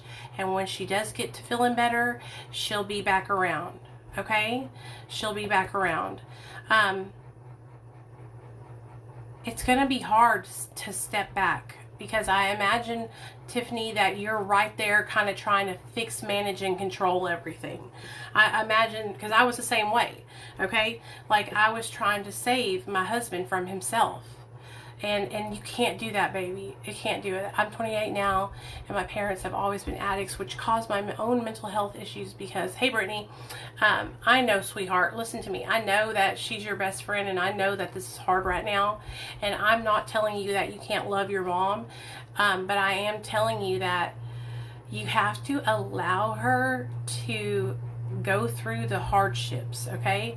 So we have to allow her to get caught by her Suboxone doctor using the meth, okay? And you have to allow her to experience those consequences, okay? Because there's going to be consequences. And whatever those consequences are, she has to deal with those consequences. It's not your job to save her from those, okay? She needs to experience the consequences, all right? Because what happens is, us addicts, when we have somebody that is helping us and saving us, it's keeping us from ever having those consequences or experiencing them. And so we just keep doing the same behavior, you know? Oh, self-isolated. Yeah, Tiffany. So there's a girl here on TikTok. Her name is Tara with an H. And her mom was an addict. And her mom passed away from the disease of addiction. The Life of PETA, but I want her to look at this other girl. Her name is Tara. She actually made a film about her mom who struggled with addiction and how she learned how to love her mom even though her mom was addicted to drugs. So when she was a little girl, she was taken from her mom and put in foster care. Okay? Yes. Self-isolated. Can you go and see if you know Tara's at? She was taken from her mom and put in foster care. Okay? Her and her brother, I think. I had her on my YouTube channel. Her story's on my YouTube channel. So when she finally got to be back to seeing her mom, she was an adult, right? And her mom has like smoked crack and done heroin like all her life. And so as an adult woman, she had to learn how to love her mom because her mom wasn't going to stop using. You know what I mean? Her mom was not going to get sober. Her mom ended up dying because of her addiction. You know, so she loved her mom, you know, through her addiction. And it was really hard, but it's really, she documented it and everything. Yeah. So Tiffany, there is a group called Al-Anon, if you're interested, where a whole bunch of people that are loved ones of addicts get together and have like a meeting. If you're interested in it. But you can always hang out with us, girl. It's all good. There's always somebody in here that is the loved one of an addicted person. What do you guys want to talk about tomorrow? What you interested in, Brittany? Let me see what you're saying. I'm sorry, baby. To break the cycle. I'm 20 mental health issues because I don't know what you're to break the cycle. I don't know what you're interested in, it, Brittany. What do you mean, baby? So Thursday night, you guys. So we already know that Thursday we're doing the mom cast. Okay, the mom cast is going to be Tracy Helton and myself at 7:30. And we are going to talk about mom guilt. Okay. Tara D. Yeah. Relationships with both using and one wanting to stop and the other won't, no matter how bad it gets. That's what you want to talk about, Metal Bird? Relationships with one using and the other one not using. Okay, so relationships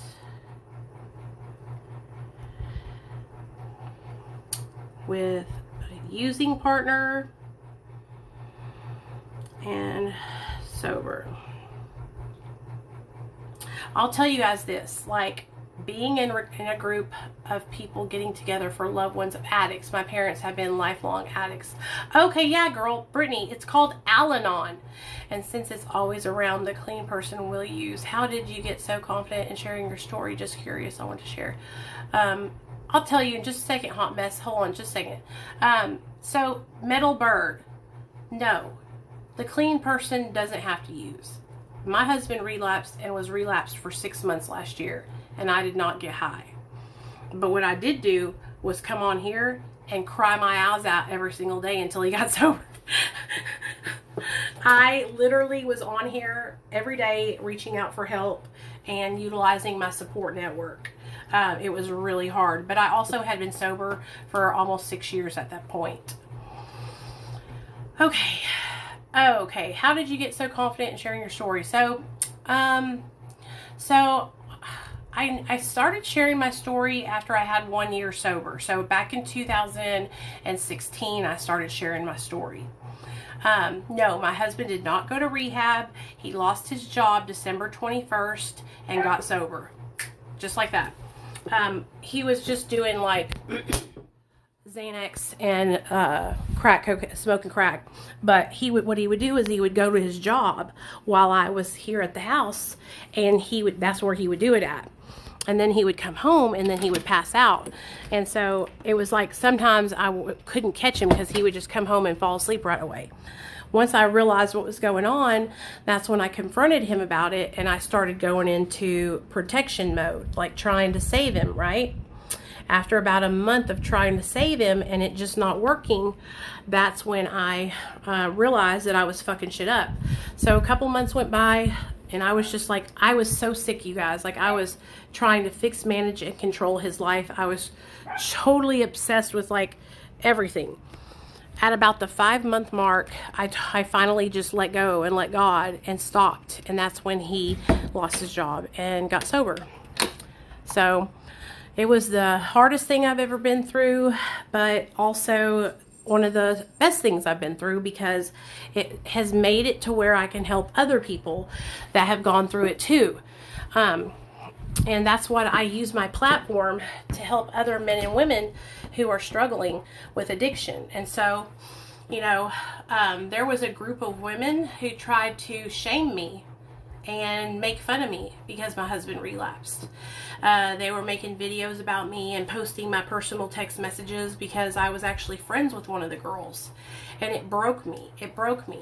But then I remembered, you guys, that, like, I was doing the right thing. I was honest. I came on my platform. I talked about our struggle. I didn't hide it from anybody.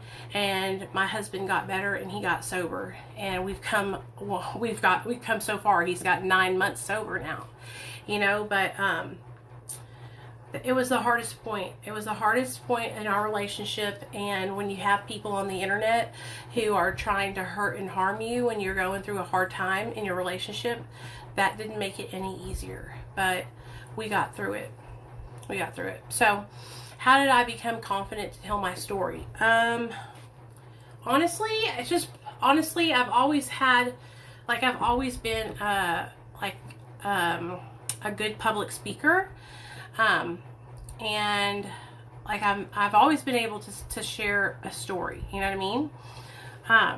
Yeah, Mallory, it was horrible. These girls are still posting these text messages right now to this day. It's horrible. And all I do is just ignore them. That's why I was so upset last week, because somebody had sent me one of the videos and it really made me so upset. Yeah, you're tripping, girl, because there ain't nobody here. But the dog was barking. That's why I was so upset last week, because somebody sent me one of the videos by accident and it kind of like brought it back up. See, what I do is I just ignore it and I don't pay it any attention, and then I'm okay. But when somebody sends me the video, it makes me upset. You know what I mean? And so that's what had happened, but I'm back on my grind now. So I have always liked speaking. Like, I've always been good at public speaking. I've never been somebody that couldn't talk to people. So, yes, they are, girl. Yes, they are. So I just, at 1 year sober, I asked my sponsor, hey, can I share my story? Hey, Ashley, what's up, girl? Where you been, Ashley? I hadn't seen you all day. I asked her if I could tell my story, and so she set up a speaking engagement for me at my old treatment center, that one I graduated from. So I went and told my story there. After I told my story there, it was just so magical. Like, I was sobbing. I was crying, you guys. I felt so much. Hey, is your man out yet? Ashley, is your man out yet? I felt so much emotion. I was so thankful and grateful to be able to share my story with other people. It felt so good, and I saw that it was helping people. And so from that day forward, I knew I wanted to share my story with other people, and I knew I wanted to help people. Like, in my heart of hearts, that's what I want to do. I want to help people. And so that's what I just started doing. I started sharing my story on social media, on Facebook, and then I made my YouTube channel.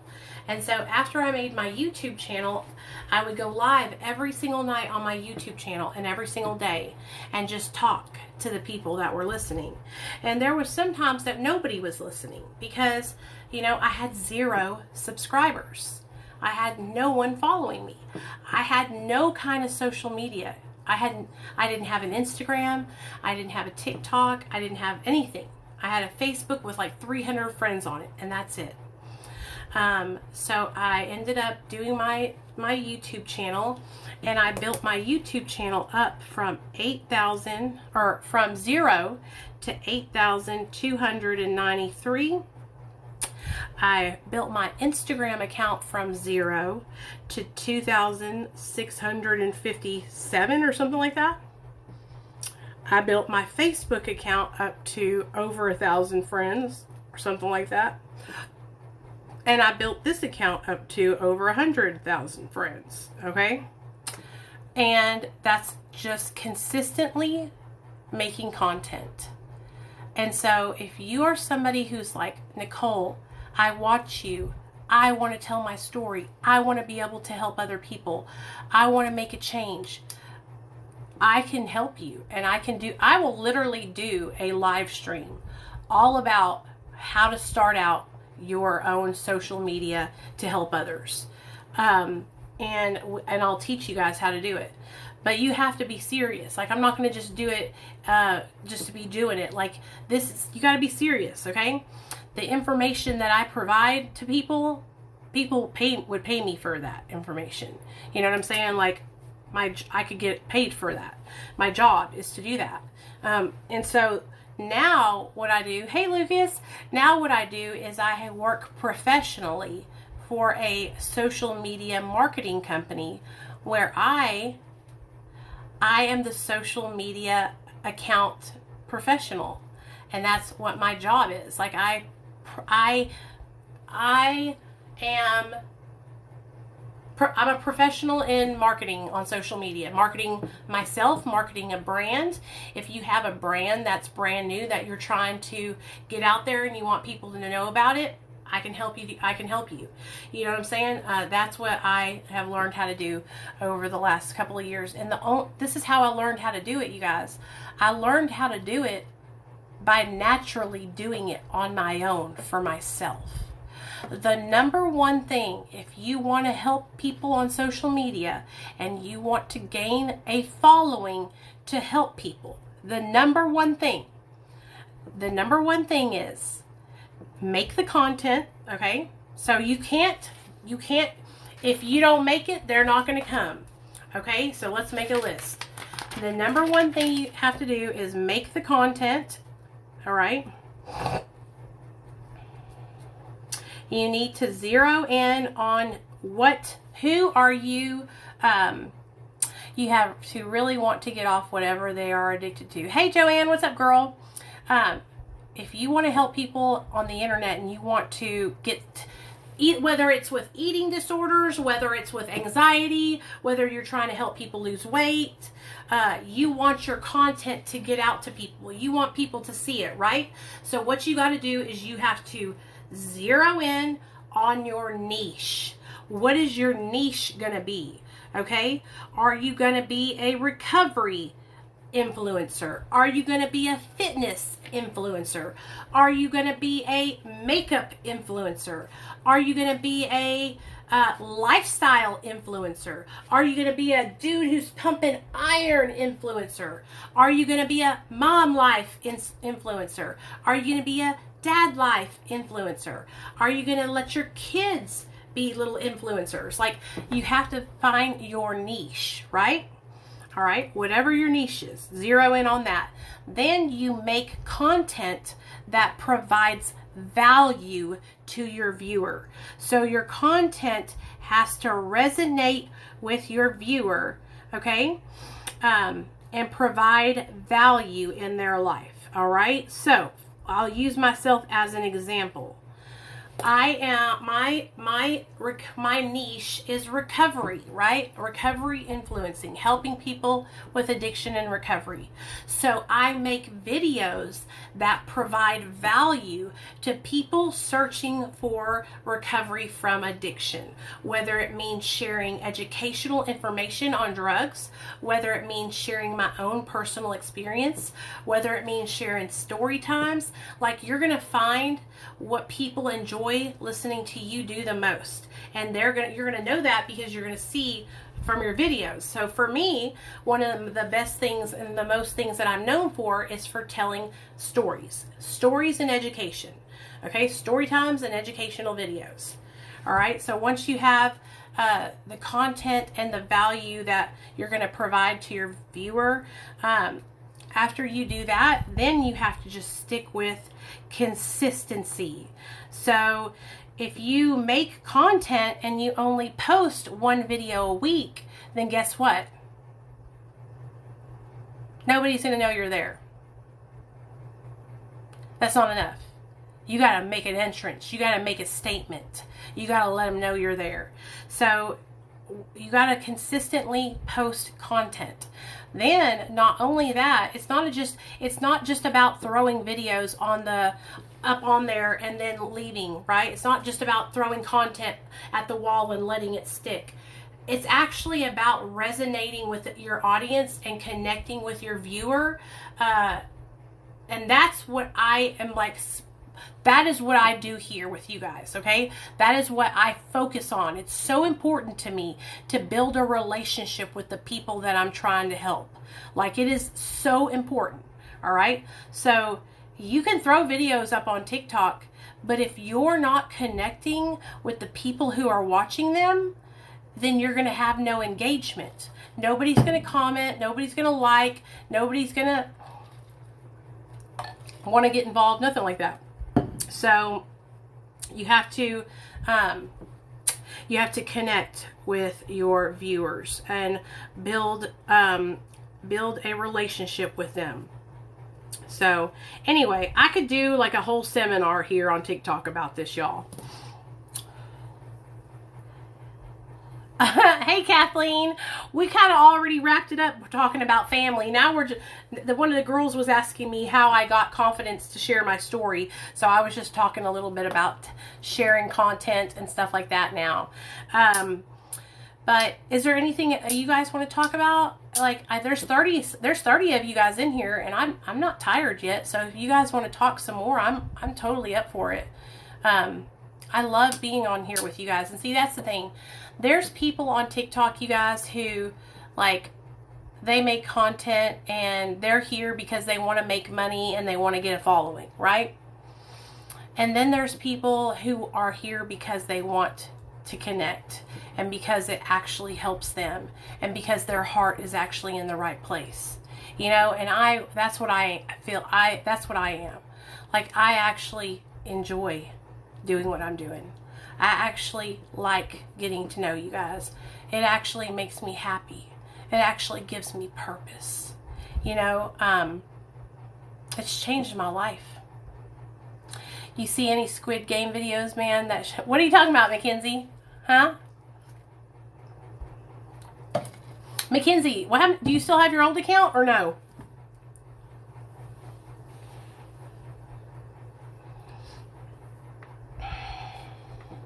That's what I think I'm going to do. I'm going to offer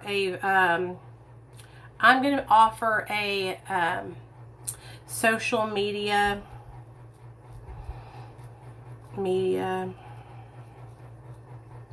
training course. And I'm going to do it on Zoom. And I'm going to charge like $5 a person. And that's not a lot. Huh? I haven't seen it. I'm having wine and I shouldn't. I actually stopped drinking for a long time, but I have to live with it. What happened, Kathleen?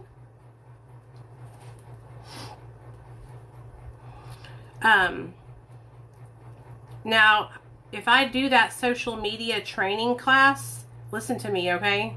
If I do the social media training, I could even offer more. I could even offer to sit down with each one of you guys who want to actually learn how to build your platform, and I could sit down with you and I could help you map out a content strategy.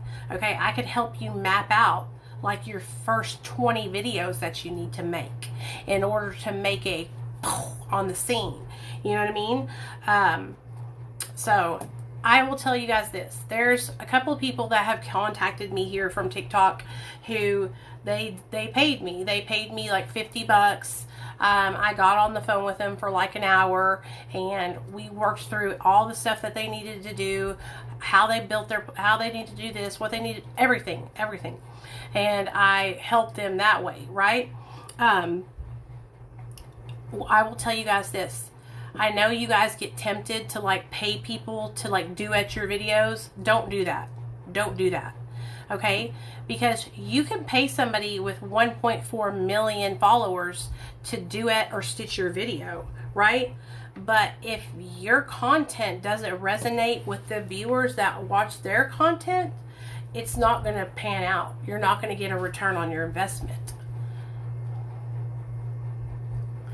I know you, hot mess mom, because I don't want to call you out or anything, but I know you from, you used to hang out with these girls that can't stand me here on TikTok. And they're a part of that whole crew who is bullying MS Ashy Cat. And I have all of them blocked now. But you used to talk to those girls. It was like, I don't want to say their names out loud because I don't need the drama. But you know who I'm talking about, I think. And you were the only one out of that whole group that I didn't block. I'm living with my family because my mom is sick. Sick and taking custody of my grandson, but I'm not doing well. What, Kathleen, you want to talk about it? People don't pay me to stitch videos, but they be wanting to pay for something more than that. Mackenzie, you better, nobody needs to pay anybody to do that. But there, do you know that there are big influencers on here that offer to promote people's channels by just like sharing their video, and they pay them like $100? Like, what the fuck?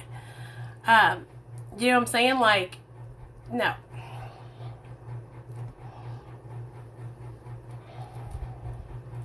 Well, that's good, hot mess, because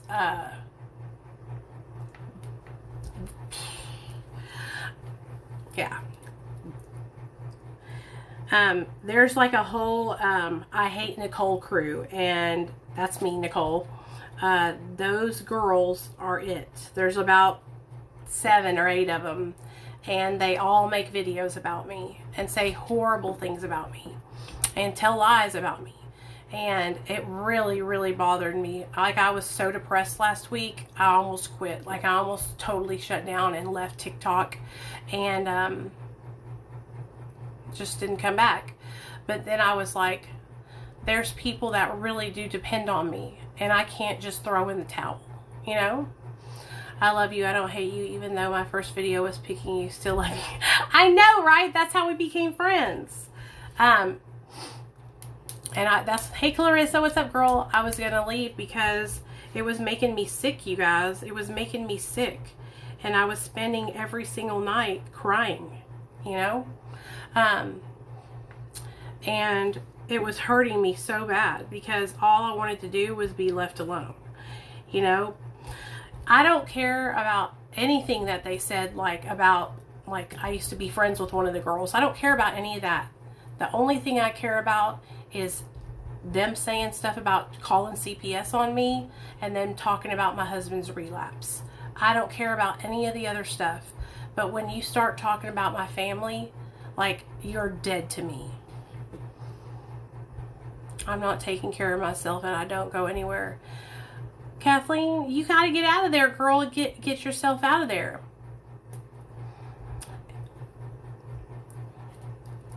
It was hurting me so bad, you guys, because, like, first of all, I have been through having my child taken away, okay? And I have PTSD from having my child taken away. It was the worst experience of my whole entire life. So that's why, like, when people joke around like, that's not a joke to me, dude. That is not a joke. That is a fucking threat. You know what I mean? That's, like, the worst thing that anyone could do to anybody. And I would never do that. Never. You know what I mean? Like, it would never even cross my mind to do that to somebody. Man, you know what? I'm going to do this social media thing. You got me all excited. I love talking about it because I love doing it. I lost my sister-in-law today. I wanted to run to the nannies, and I'm so proud of myself that I didn't. Hey, Betty. Betty, I'm proud of you too, girl. Come on in. So, you guys, Betty lost her sister-in-law today, and she's struggling, and she wanted to get high on Xanax, but she didn't do it. That is such an accomplishment. I am so fucking proud of you, girl. Hey, Beast Mode. What's up, Dave? OCS almost took my daughter, and it was one of the worst days of my life. Yes, girl. I'm really sorry. I honestly forgot about those girls. It's okay. Yeah, it is very serious. It's not something that you joke around about. And here on TikTok, you guys, there are women on here that are just horrible. They are so mean. They are so hateful, and they say these things to each other and about each other and to other people. And like I do, that's just not acceptable to me. Like, just like we learned today in our reading, okay? Today in our reading it said, we do not have to accept unacceptable behavior, okay?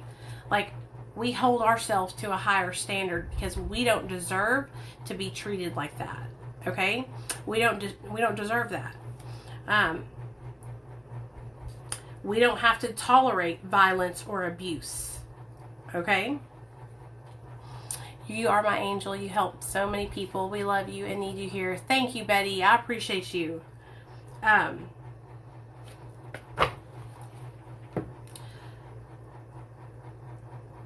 That's all I want to do, is come here and make content that inspires people and help people, you know?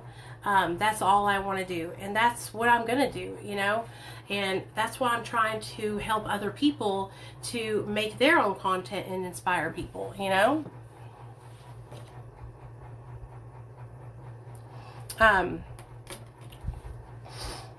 So like, if I do it, like, I would want at least like 10 people to show up, right? I wonder if you know 10 people that would want to do it. Get them together, y'all, and I will take each one of you guys and help each one of y'all start your shit up. You know what I mean? And I'm gonna tell y'all this right now, okay? You can tell your story no matter what, right? But you want people to be there to hear it, right? And so you could start out by just telling your story, but what I would advise is like building your social media up slowly but surely, sharing little bits and pieces of your story, and then having like a big like whenever I came here onto TikTok, I built my account up to like 4,000 or 5,000 followers, and then I came on a live stream and I told my whole life story, and it was like a 4-hour live stream. But it was fucking amazing, you know? It seems like the battle to share anything serious or controversial on TikTok. Oh yeah, I'm not trying to be controversial. I just want to share about recovery. I want to share about drugs. And that's one thing that like I like really doing. I like learning about different drugs, okay? So what I've been doing here on TikTok is I'm doing a new series called Drug History. And it's where I research the history of a substance and then I share it here on TikTok. Nicole, you hadn't been, girl, you will not get hate. Are you hearing me? You will not get hate. I see your thing says, let me see, domestic abuse and mental health. You need to share your story so other women can hear it and get help. Hey Jill, what's up, girl? Congratulations on 3 years. Listen to me. You guys cannot be worried about who's gonna hate on you, okay? I was talking about this the other night, so we'll talk about it too. If I worried about every single person that was gonna talk shit about me or hate on me, I would never post a video. I wouldn't even be live right now. You guys know how insecure I am about my weight, okay? I'm very vocal about my insecurity about my weight. If I was worried about every person who talked shit, who called me fat, who made fun of my crooked tooth, I would never be online. I would never make videos. I would hide. Because I get so many comments about me being fat, about this tooth every single day, okay? Every single day. So, yeah, you might get hate. You're probably going to. You're probably going to get talk shit too, right? But you know what? You have to think about it like this. to me, the hate and the shit talking is worth it for what I am providing my audience and what they are providing me. Because I'm not only providing you with value through my content, but you guys are providing me with support and love. And I mean, it's the shit. I love it. I love recovery. I always tell people my stories. I hate my weight. I'm getting weight loss surgery. Are you really, Jill? Tell me all about it, girl. Gosh, I want to hear more about it. I wish you had 1,000 followers. I would bring you up here to talk. I have been thinking about getting weight loss surgery, but I'm just so scared because I'm 5'5", but I'm 220 pounds. I don't know if they would let me do it, you know?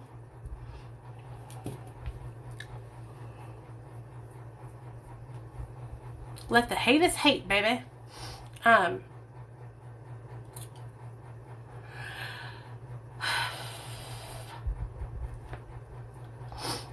don't know. Getting weight loss surgery scares me.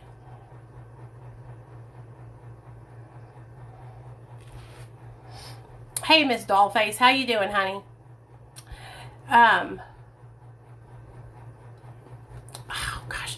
And here's the thing, you guys. Like, I know how to eat healthy. I know how to do it, but it's so hard.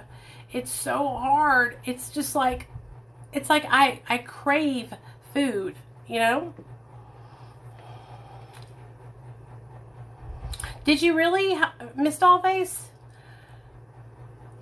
Really, Betty? See, I went to the doctor and there was 5 different surgeries to choose from. I'm getting this Saturday. What, really? 5 different?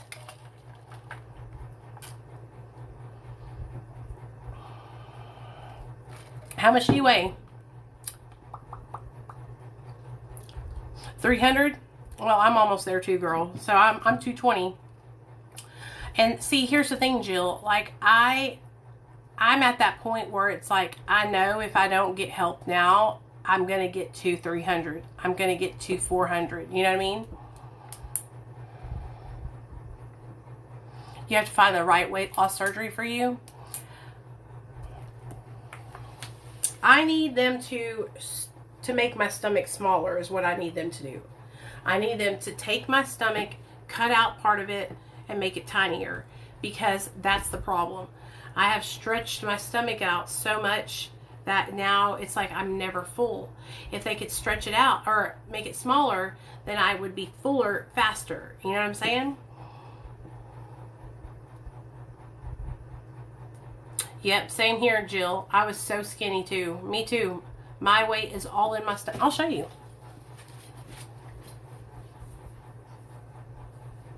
Hold on.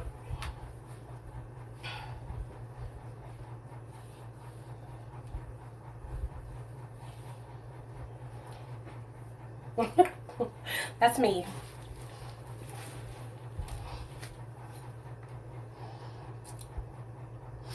Gastric sleeve.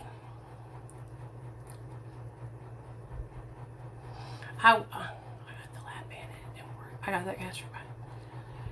So what's the difference, you guys? What's the gastric sleeve?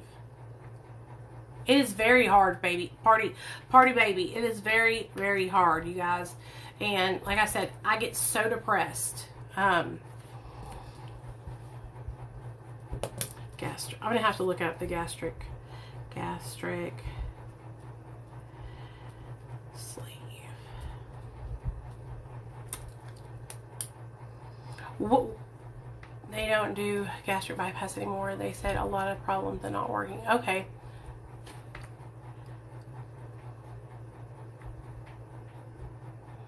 Oh.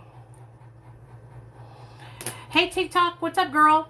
You come back? You coming back to hang out with us? I know it can be dangerous. I know, but listen to me, Mom. I am at my wit's end with my weight, okay? Like I told you guys, I'm 5'5", 220 pounds, and I am so depressed because I'm so overweight. Like, let me see. This is what my face looks like straight on. You see this? It's like, that's why I put the camera like that at an angle, so it looks better.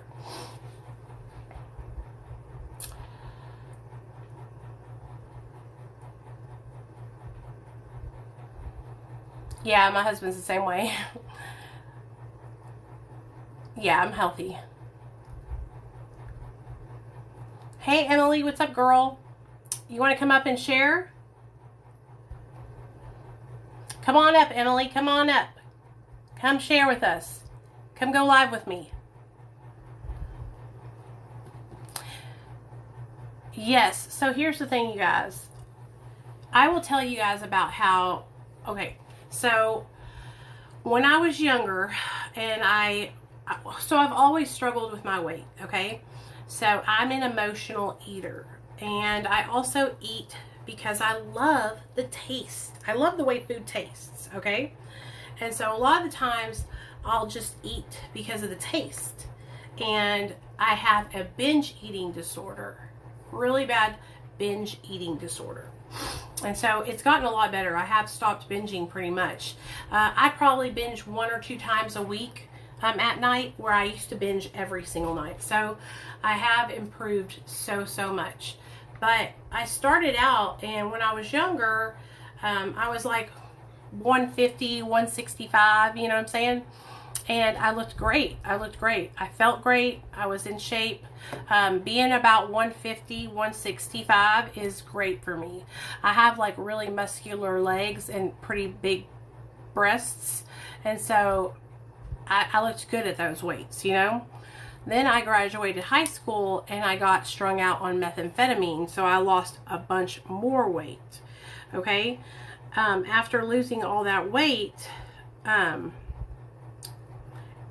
then I got locked up. Okay, I got locked up in prison.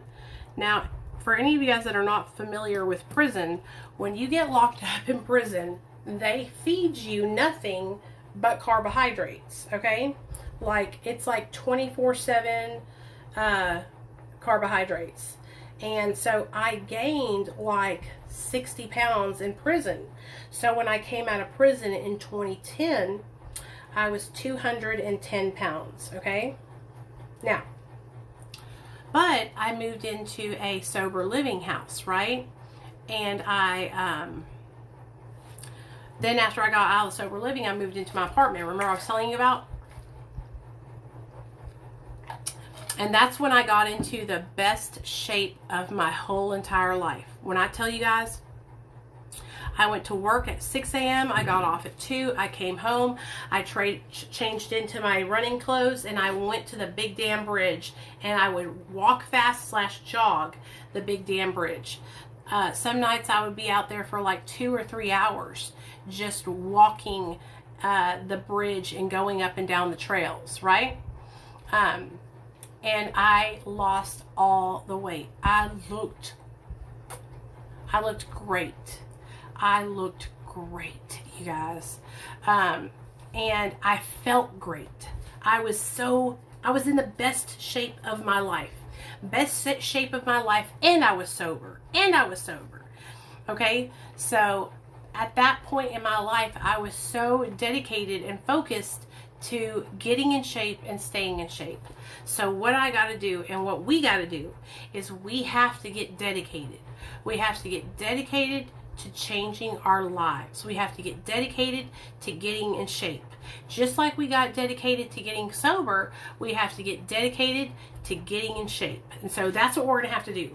If you guys, oh God, my boobs are sweating. Sorry. If you guys, what's up, Mike? If y'all are down to like help push yourselves, and like, I'm just telling you, I'm not the spring chicken I used to be, right? But I really believe that I can get down at least to like $170, man. At least. Here's the thing. We don't even have to work out. I'm telling you guys. All I did when I lost 65 pounds was really get out and walk. And I pushed myself. Like I walked fast to where I was sweating. You know what I mean? And I looked great. So I didn't work out. I just walked everywhere I went. So let's talk about it. Emily, let's talk about how we feel about ourselves, even though we're overweight. So I'll share with you guys how my weight affects me. My weight affects me in a negative way because, or especially whenever I want to be intimate with my husband. When I want to be intimate with my husband, I feel ashamed, and I feel like he is not going to like it. He's going to look at me and not want to do anything, right? I'm afraid that, you know, he's going to be like, oh my God, you're so fat and ugly. But he never does. But that's what I think is going to happen. My weight affects the way I carry myself and how I walk. It affects how I feel.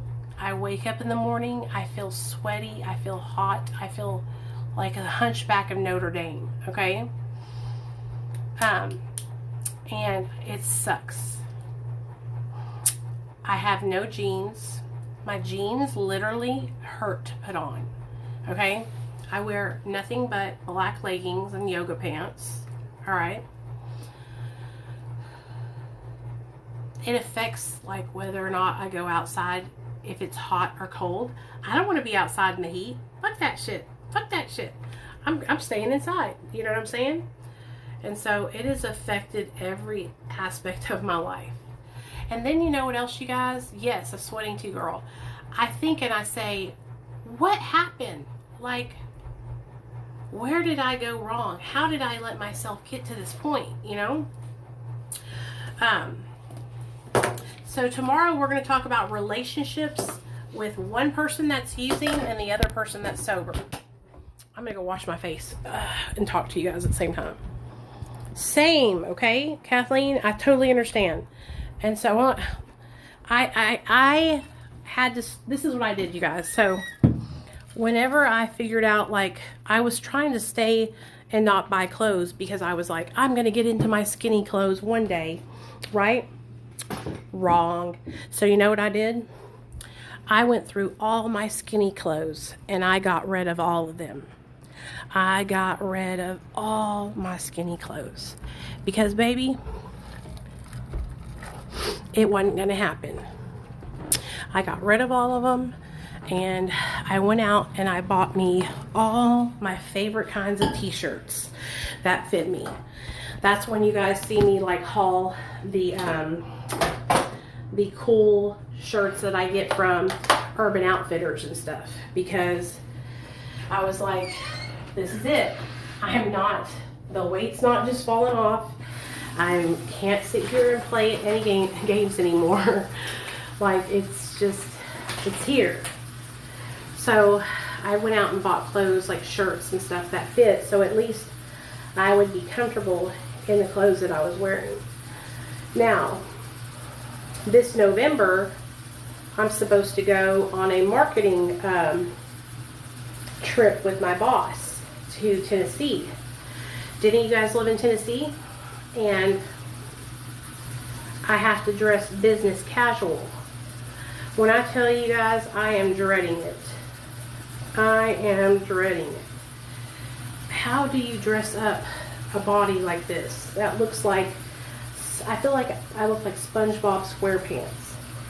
I'm square on the top and I got little, you know, muscular skinny legs. How do you dress this body, you know? Do I wear a dress? Do I wear slacks? Do I wear, you know, I don't know, Ross?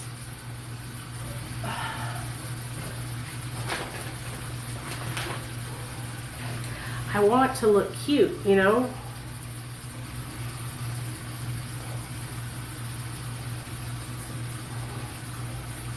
A dress would probably be a good idea. Like, I could do like a little short maxi dress, not a short one, but like one that's kind of short that draws in a, I don't know. I gotta look at some stuff.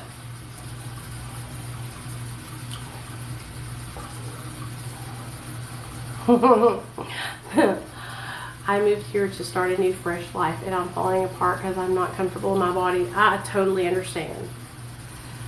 Yes, girl, my weight has took effect over me in the last year since the COVID lockdown. Yep. So Do you see how many of us are struggling with the same thing, you guys? You see? I haven't even shopped for my body, like, in years. Lane Bryant, I heard Torrid has some cute stuff, too. Like, I wouldn't even know. I think I'm a size 16, 18 right now. At least that's the size I am in jean shorts that I got from Target. And I'm a size extra, extra large in my shirts, t-shirts. So I'm probably like a good size 18 in a dress.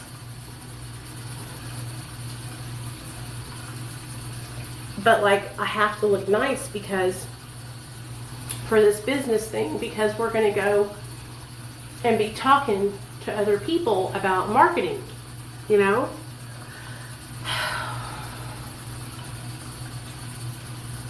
And I just want to look nice. I don't want to look like a slob, you know what I mean?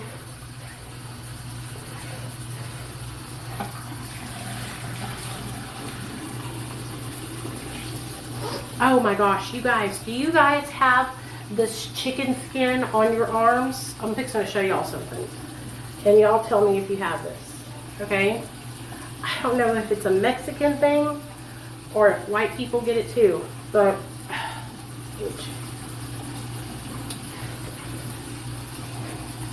can y'all see those little red dots on the back of my arms? Yeah, you can. Okay? No, I don't fear death. Why? Those little chicken skins on the back of my arms drive me insane whenever I wear like a sleeveless shirt. So, I found something that will help you guys, that will take them off, okay? I was going through, I haven't used it, I have to order it, but I was going on Ulta the other day, and they have this stuff that's like made to get that off. And so, what is it called? I don't even know what it's called, but they have something to get it off. This is called like KP, Kerastose, something with a K. And so you put this stuff on the back of your arms and it helps it. Because what this is it's ingrown like hairs and stuff from our t-shirts and stuff rubbing on our arms, you know? And so you can get that stuff. When I get it, I'll show it to you guys.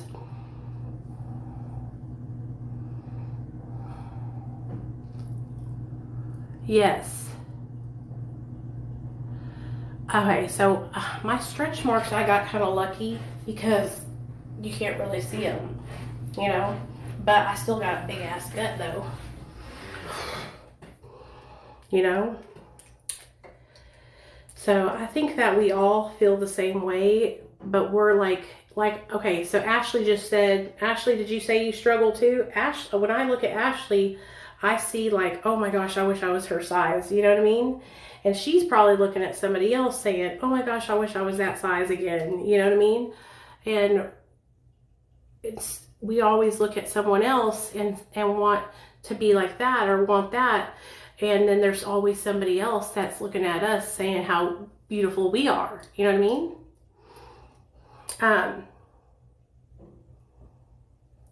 So there's always somebody who sees and who has it worse than us. You know what I mean?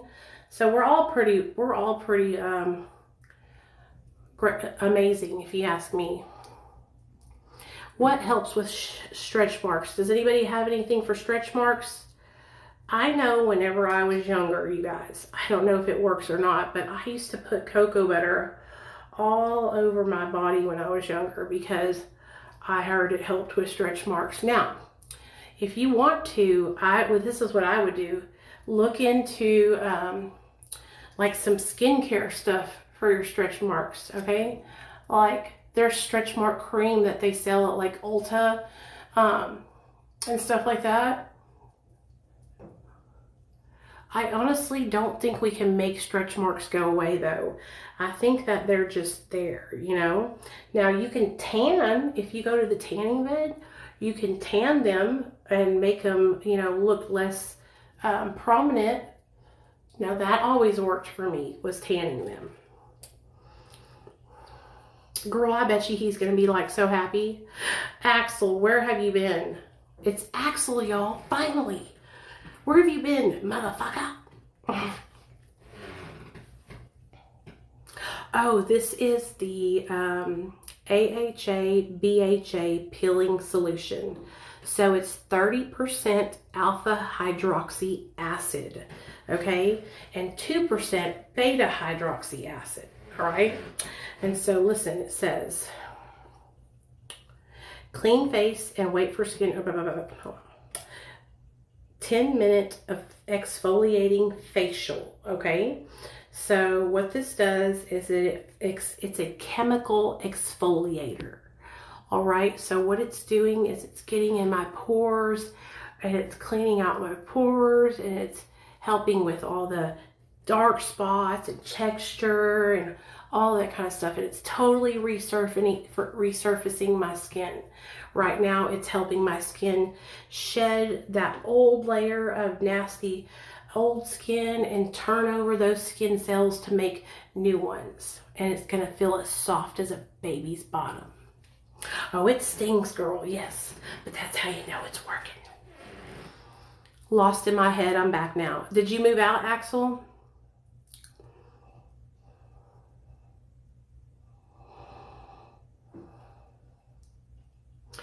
I'm excited to see your boyfriend. I know he's going to be so happy. He's going to say you look beautiful. Are you going to move out, Axel? Is that what you're going to do? Are you moving in with your mom?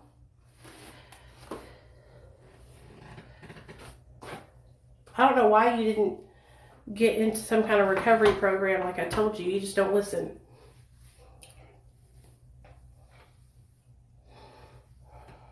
Oh, I'm excited. I can't wait to see him. I'm so excited, Ashley. I'm so excited. It's going to be great, girl.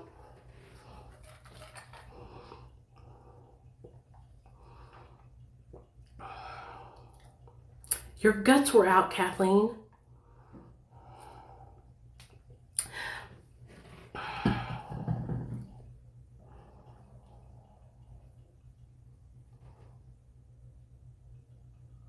I know, right? Family members can be so caca sometimes, you know what I mean? That's what we were talking about earlier. We were talking about toxic family members who don't support our sobriety. And how do you handle that? How do you handle it if you have a family member who every time you come around, they're negative, or they say something about you, or they're telling you your recovery isn't valid? Like, what do, you know? And there's really nothing we can do, because we can't control other people's actions, you know?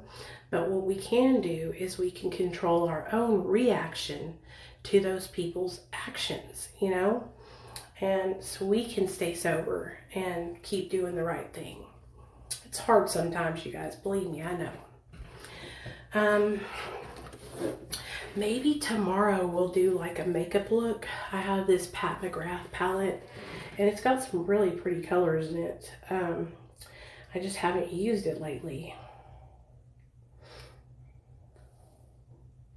Yeah, it's got some pretty colors.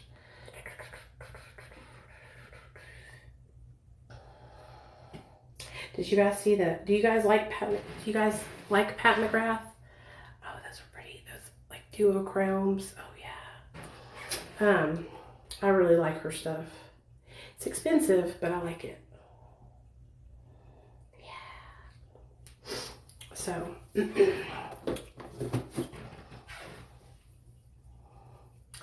Really? That's awesome, Clarissa. I bet it looks gorgeous. We'll have to do us an eyeshadow look tomorrow. So we'll either use this palette, which it has so many different colors, and then I have this these new eyeshadows, and this purple color right here is literally my favorite purple. It's just like, I love it. I'm just obsessed with it. So I just love it so much.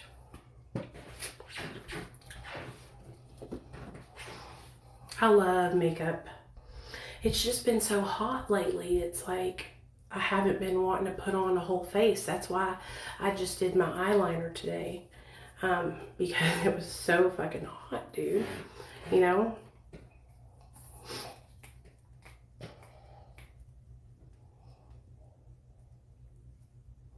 If it was cooler outside, I wouldn't mind doing makeup. Okay, let's cross. I only leave this on for about 5 minutes, so.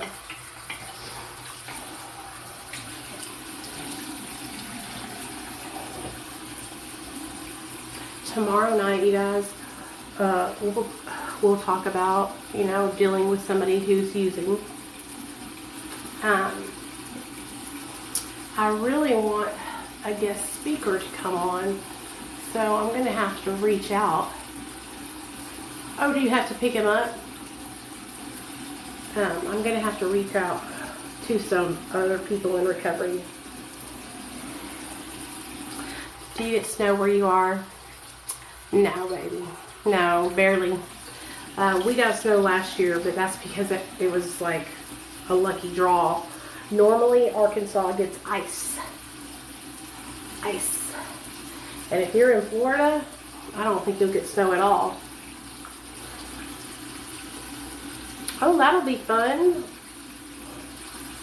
You be careful now, Ashley, okay? Call me and let me know how everything goes, so that way I know you're doing okay. Or text me, okay?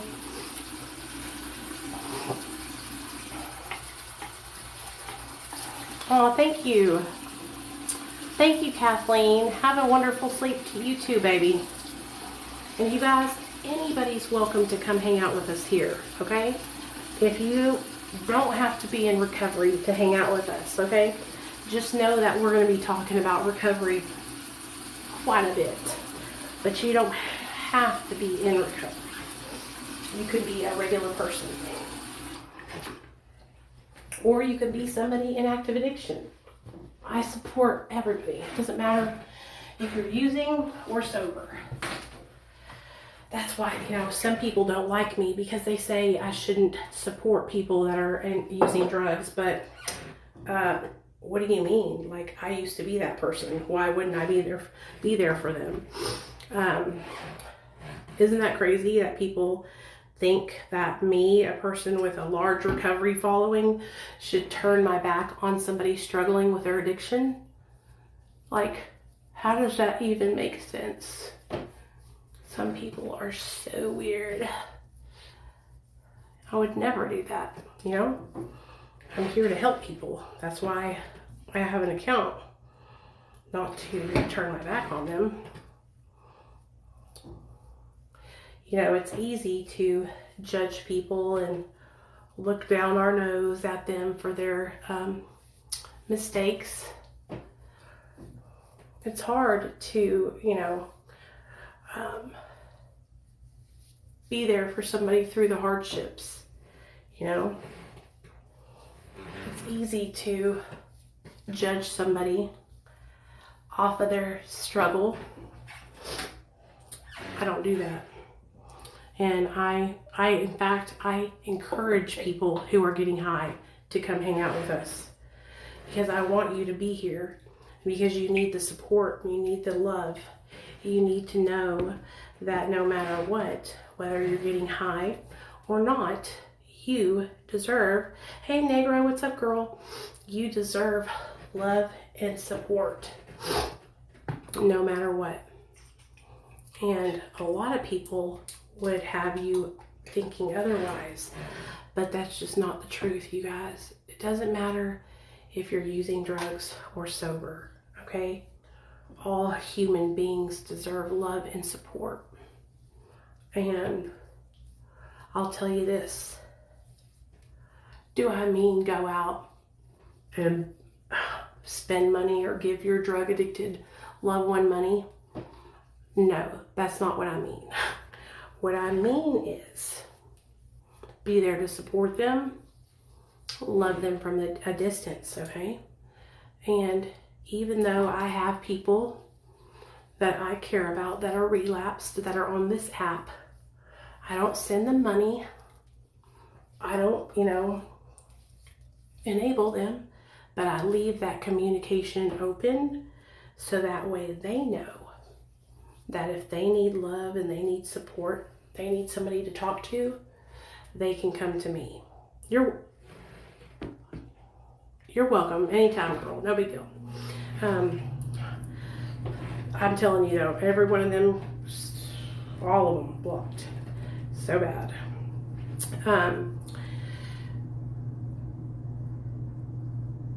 It's easy to judge somebody else's struggle.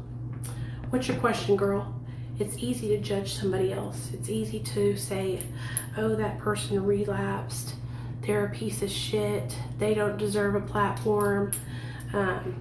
That's like, why would you even say that? You know, but that's what people say about people here on TikTok. It's like, this is the recovery community. We're supposed to be here to support each other. We're supposed to be here to love each other. Like, it's called principles before personalities for a reason. But it just goes to show you guys that a lot of people don't know the program.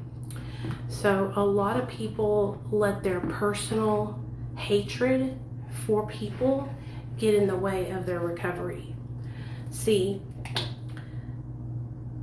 I cannot like you, but still help you and be kind with your recovery, right? Not people on TikTok. People on TikTok think she relapsed. She doesn't deserve to use that hashtag, which is honestly the most ridiculous thing I've ever heard in my life. Who cares if somebody's using a hashtag, okay? Someone I know is an addict, but she's in denial right now. Should I talk to her about addiction? You can. Maybe this is what I would do, okay? This is what I would do. What I would do is I would share my story with her. I would say, hey girl, you know, do you have some time? I would like to tell you my story, and sit her down and share with her about how you used to be just like her. You used to be right where she was at, and just share with her from your heart, okay? But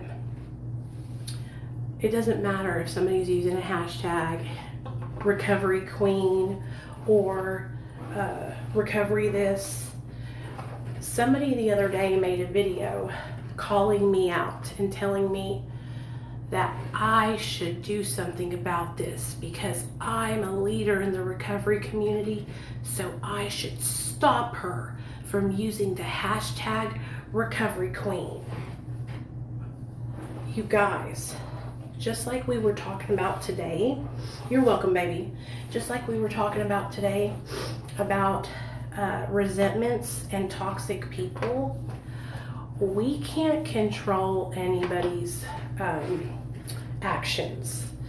I have no control over whether a person says that they're clean and sober or not, right?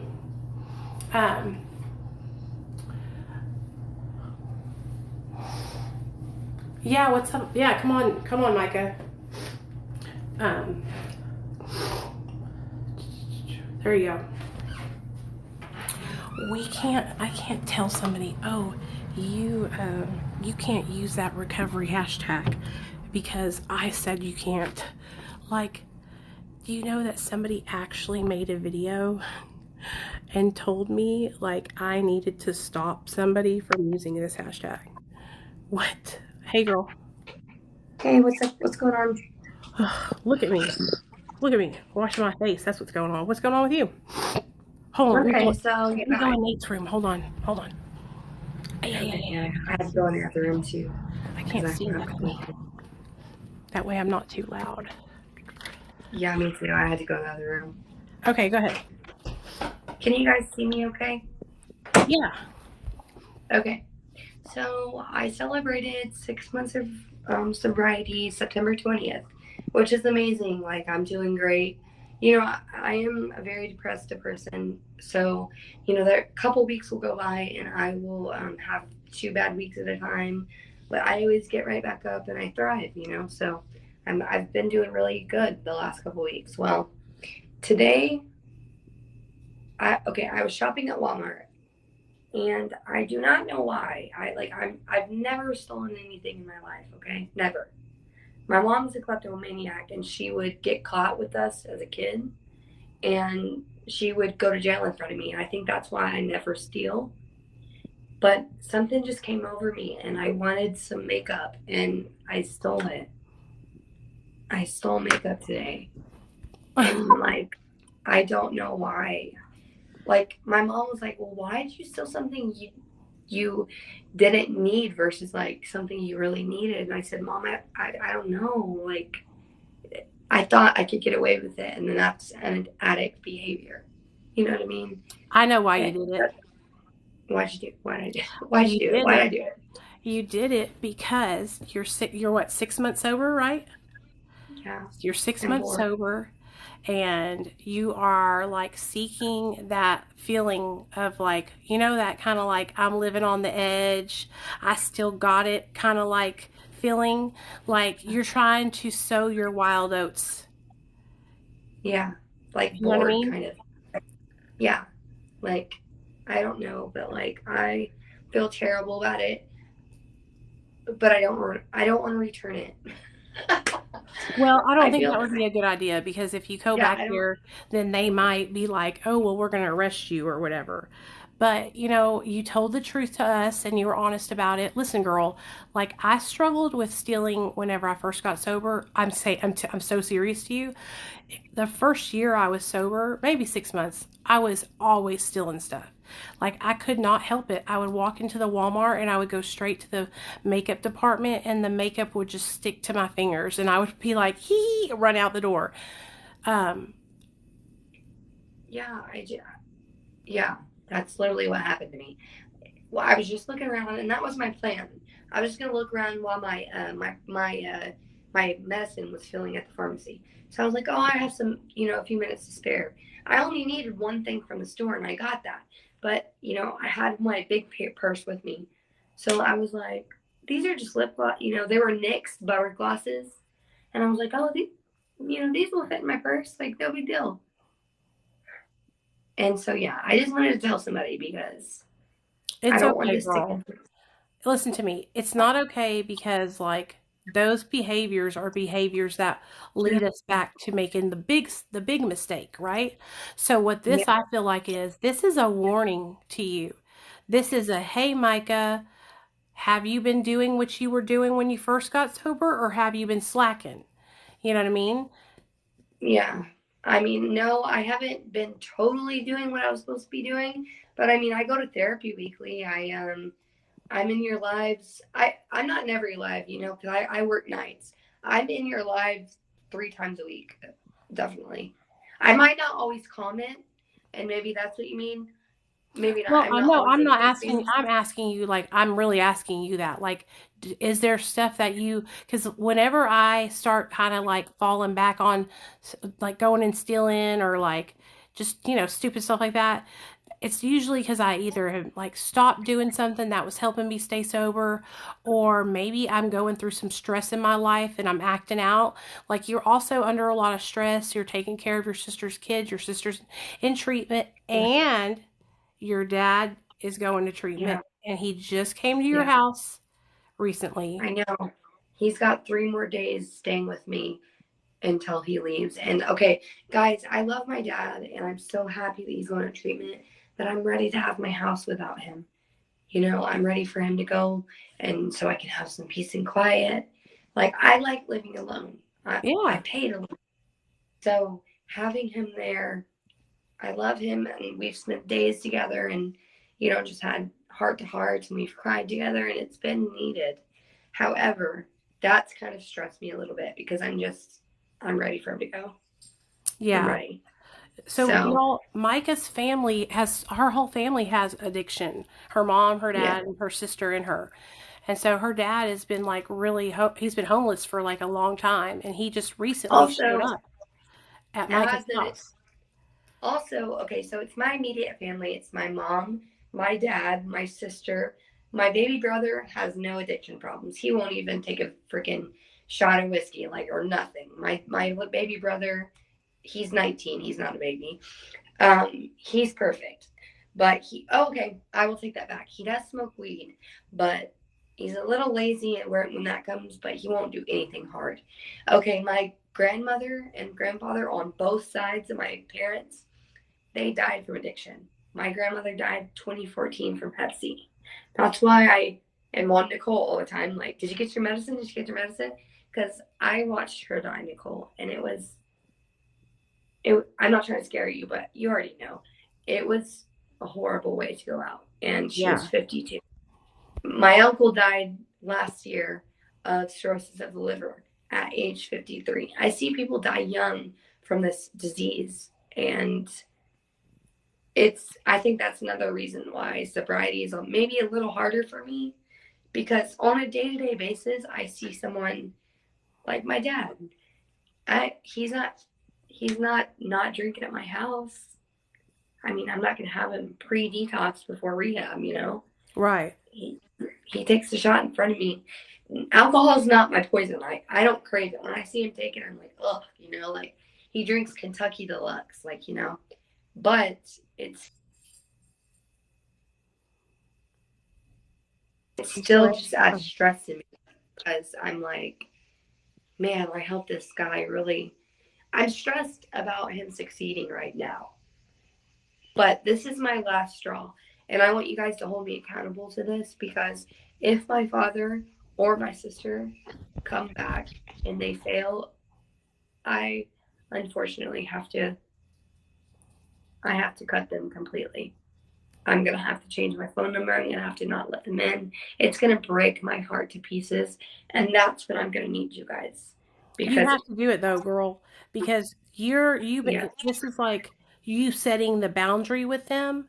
Uh, yes, that's what you got to do. Set that boundary so that way they're not taking advantage of you and moving into your house and taking, yeah, you know how it'll be. Like they'll be over there yeah. doing drugs and everything. It'll be terrible. Yep, definitely. Well, me and my sister currently aren't on speaking terms, and we won't be for a while. She requested money from me. Her birthday was the 24th, just a couple days ago.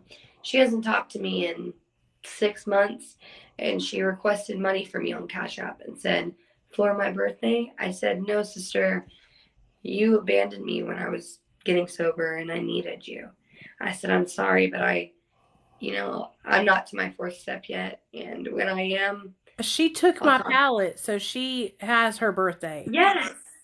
Yes. Tell Oh her God, ass that. I should have said that. Oh, I'm so mad now. Oh, So Pat, I'm you're proud of you. clever as I'm the proud of devil. you for being honest and realizing, like, oh my gosh, I just stole something. Why am I doing this? You know what I mean? Um, Yeah. I And you know what totally happens? understand. Like, I've done the same thing. Get this, you guys. Last thing I'm gonna say, because I'm cooking dinner.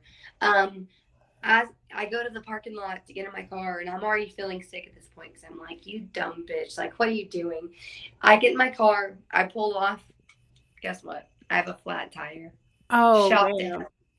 And it's not a flat tire where you can put some air in it. No, there's a gap. Like, it's detached from the rim. I had to call my stepdad, like, Dad, can you come help me? Because this is what just happened. So, anyways, you guys, I just wanted to tell everyone. And I also wanted to tell people in Nicole's chat, if you guys need someone to talk to, I'm definitely here. I'm not certified. I guess we have to make that known nowadays with all these crazies. I'm I not know. certified by no means, but I have 6 months under my belt, and I've been around it my entire life. I'm 24, and I've seen people do drugs my entire life. So I think I got some creds. And if you guys need to vent, shoot me a message, because I have my messages on open. And if you have questions about Nicole, because I have her whole life story memorized as well. So. Listen to me. That video you made, I cannot believe like I let myself get so wrapped up in all that drama, and I'm absolutely just totally ignoring it. And yesterday we have started the week off strong, and I've been having a great week because I'm just ignoring it. Yeah, yeah. Ignorant Ignorance is bliss. Yes. Yes. Yes. That's how I And am. you know what? That's what we need to utilize right now. We are an army. Whoever's in this live, unless you're a secret hater, if so, then screw you. Out of But sight, out of mind. right, and we're an army, and if we stick together, it's power in numbers, and we have an agenda to do. Their agenda, their agenda is different than ours. Okay, we want to help people. They want to do something else. I'm not even going to say what they want to do. I'm going to be nice. Our agenda, we want to help people over here and educate people, help the sick and suffering. And if you're not part of that, I think you should leave. Yeah. Quite frankly. So If you're not here to get help or be helped or help others, yes, then kick yes, rocks. Because yes. we don't do drama, we don't do chaos, we don't do gossip, we don't talk about each other behind each other's backs, we don't make videos about each other. We are No. literally like, if you are part of Real Talk Recovery, we don't go into people's comment sections and cuss them and bully them. We don't do any of that. Like I tell everybody on here, if I catch somebody that's a part of Real Talk Recovery over on somebody else's page being mean or ugly to them, I'm going to have your ass, because that's not how we don't treat people bad. Like we help Yeah. people. When I saw those videos, I saw several people in the comment section supporting like content that was not related to you.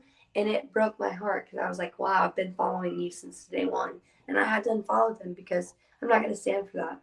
No. Yeah. If you support a person like that, then how could you support me or Nicole? Like, it's just not it. And also, another thing I'll add, if you have an issue, say a video of mine or Nicole's or anybody's bothers you, shoot them a message. Come We to have us. grown, Yeah. just talk about it. If you feel like we went over the line. Now, unless it's a war story issue, we all have triggers, okay? Like war stories. If you, that's another thing. If war stories bother you, you're at the wrong place as You're well. on the wrong page. Including my page, because I will continue telling stories that are crazy as hell. Because we So, tell crazy anyway, stories. yeah, and it's therapeutic. And maybe if they try it, they realize it. Get it off your chest. It Get it really off your is chest. therapeutic. I laughed Yes. so hard. That one day I was telling you guys the story about somas and me and Neil were laying in the bed. We were both laughing so hard, me and Neil, that we couldn't breathe. We had so much fun. Yes. And then you get to think and you're like, wow, I'm in my own bed. We're not in some trap house with cockroaches crawling on us. We're here Yes. together. And then you're like, it makes you twice as thankful to bring it up. And then, yeah, people are crazy. Anyways, y'all, my shirt's burning, so I gotta get out of here. But I love you. I'm proud of you for being honest. thank you. All right, girl. Bye. You live and No you more learn. But kleptomaniac. I'm still gonna use that eye cream though. Okay. I love you. Love you. Bye, guys. That was good. Good job, Micah. So, for those of you guys that don't know what Micah was doing, so we have a thing here on my channel on Real Talk Recovery. It's called Snitching on Your Addiction. Okay? So, if you are struggling with something that you need to tell somebody because you've been fucking up, maybe you've been, stealing from Walmart or skipping your meetings, or maybe you have been overtaking your Benadryl or sleeping pills, or, just anything, and you want to tell on your disease, snitching on my addiction, you can either type it in the chat or you can come up here and share it with all of us.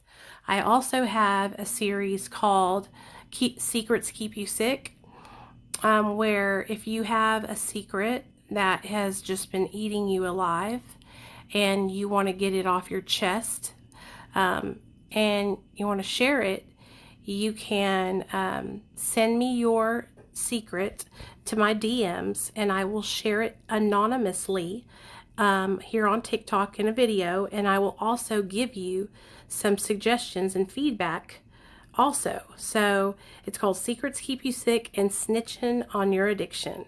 Okay? Oh yeah, I need an hour for your ass. Come on, Axel. I need to, I will text you though, and we need to talk tomorrow. So that way I know you're okay, okay?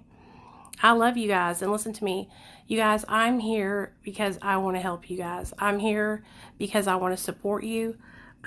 Recovery is my life. This is what I do. This is what makes me happy. And I just want to help other people stay sober. So I'm going to get off here. I will see you guys tomorrow night at 7:30 p.m. Central Standard Time. If you need me, send me a DM. And like I said, we do this every single night at 7:30 Central. So we've been on here for like 3.5 hours.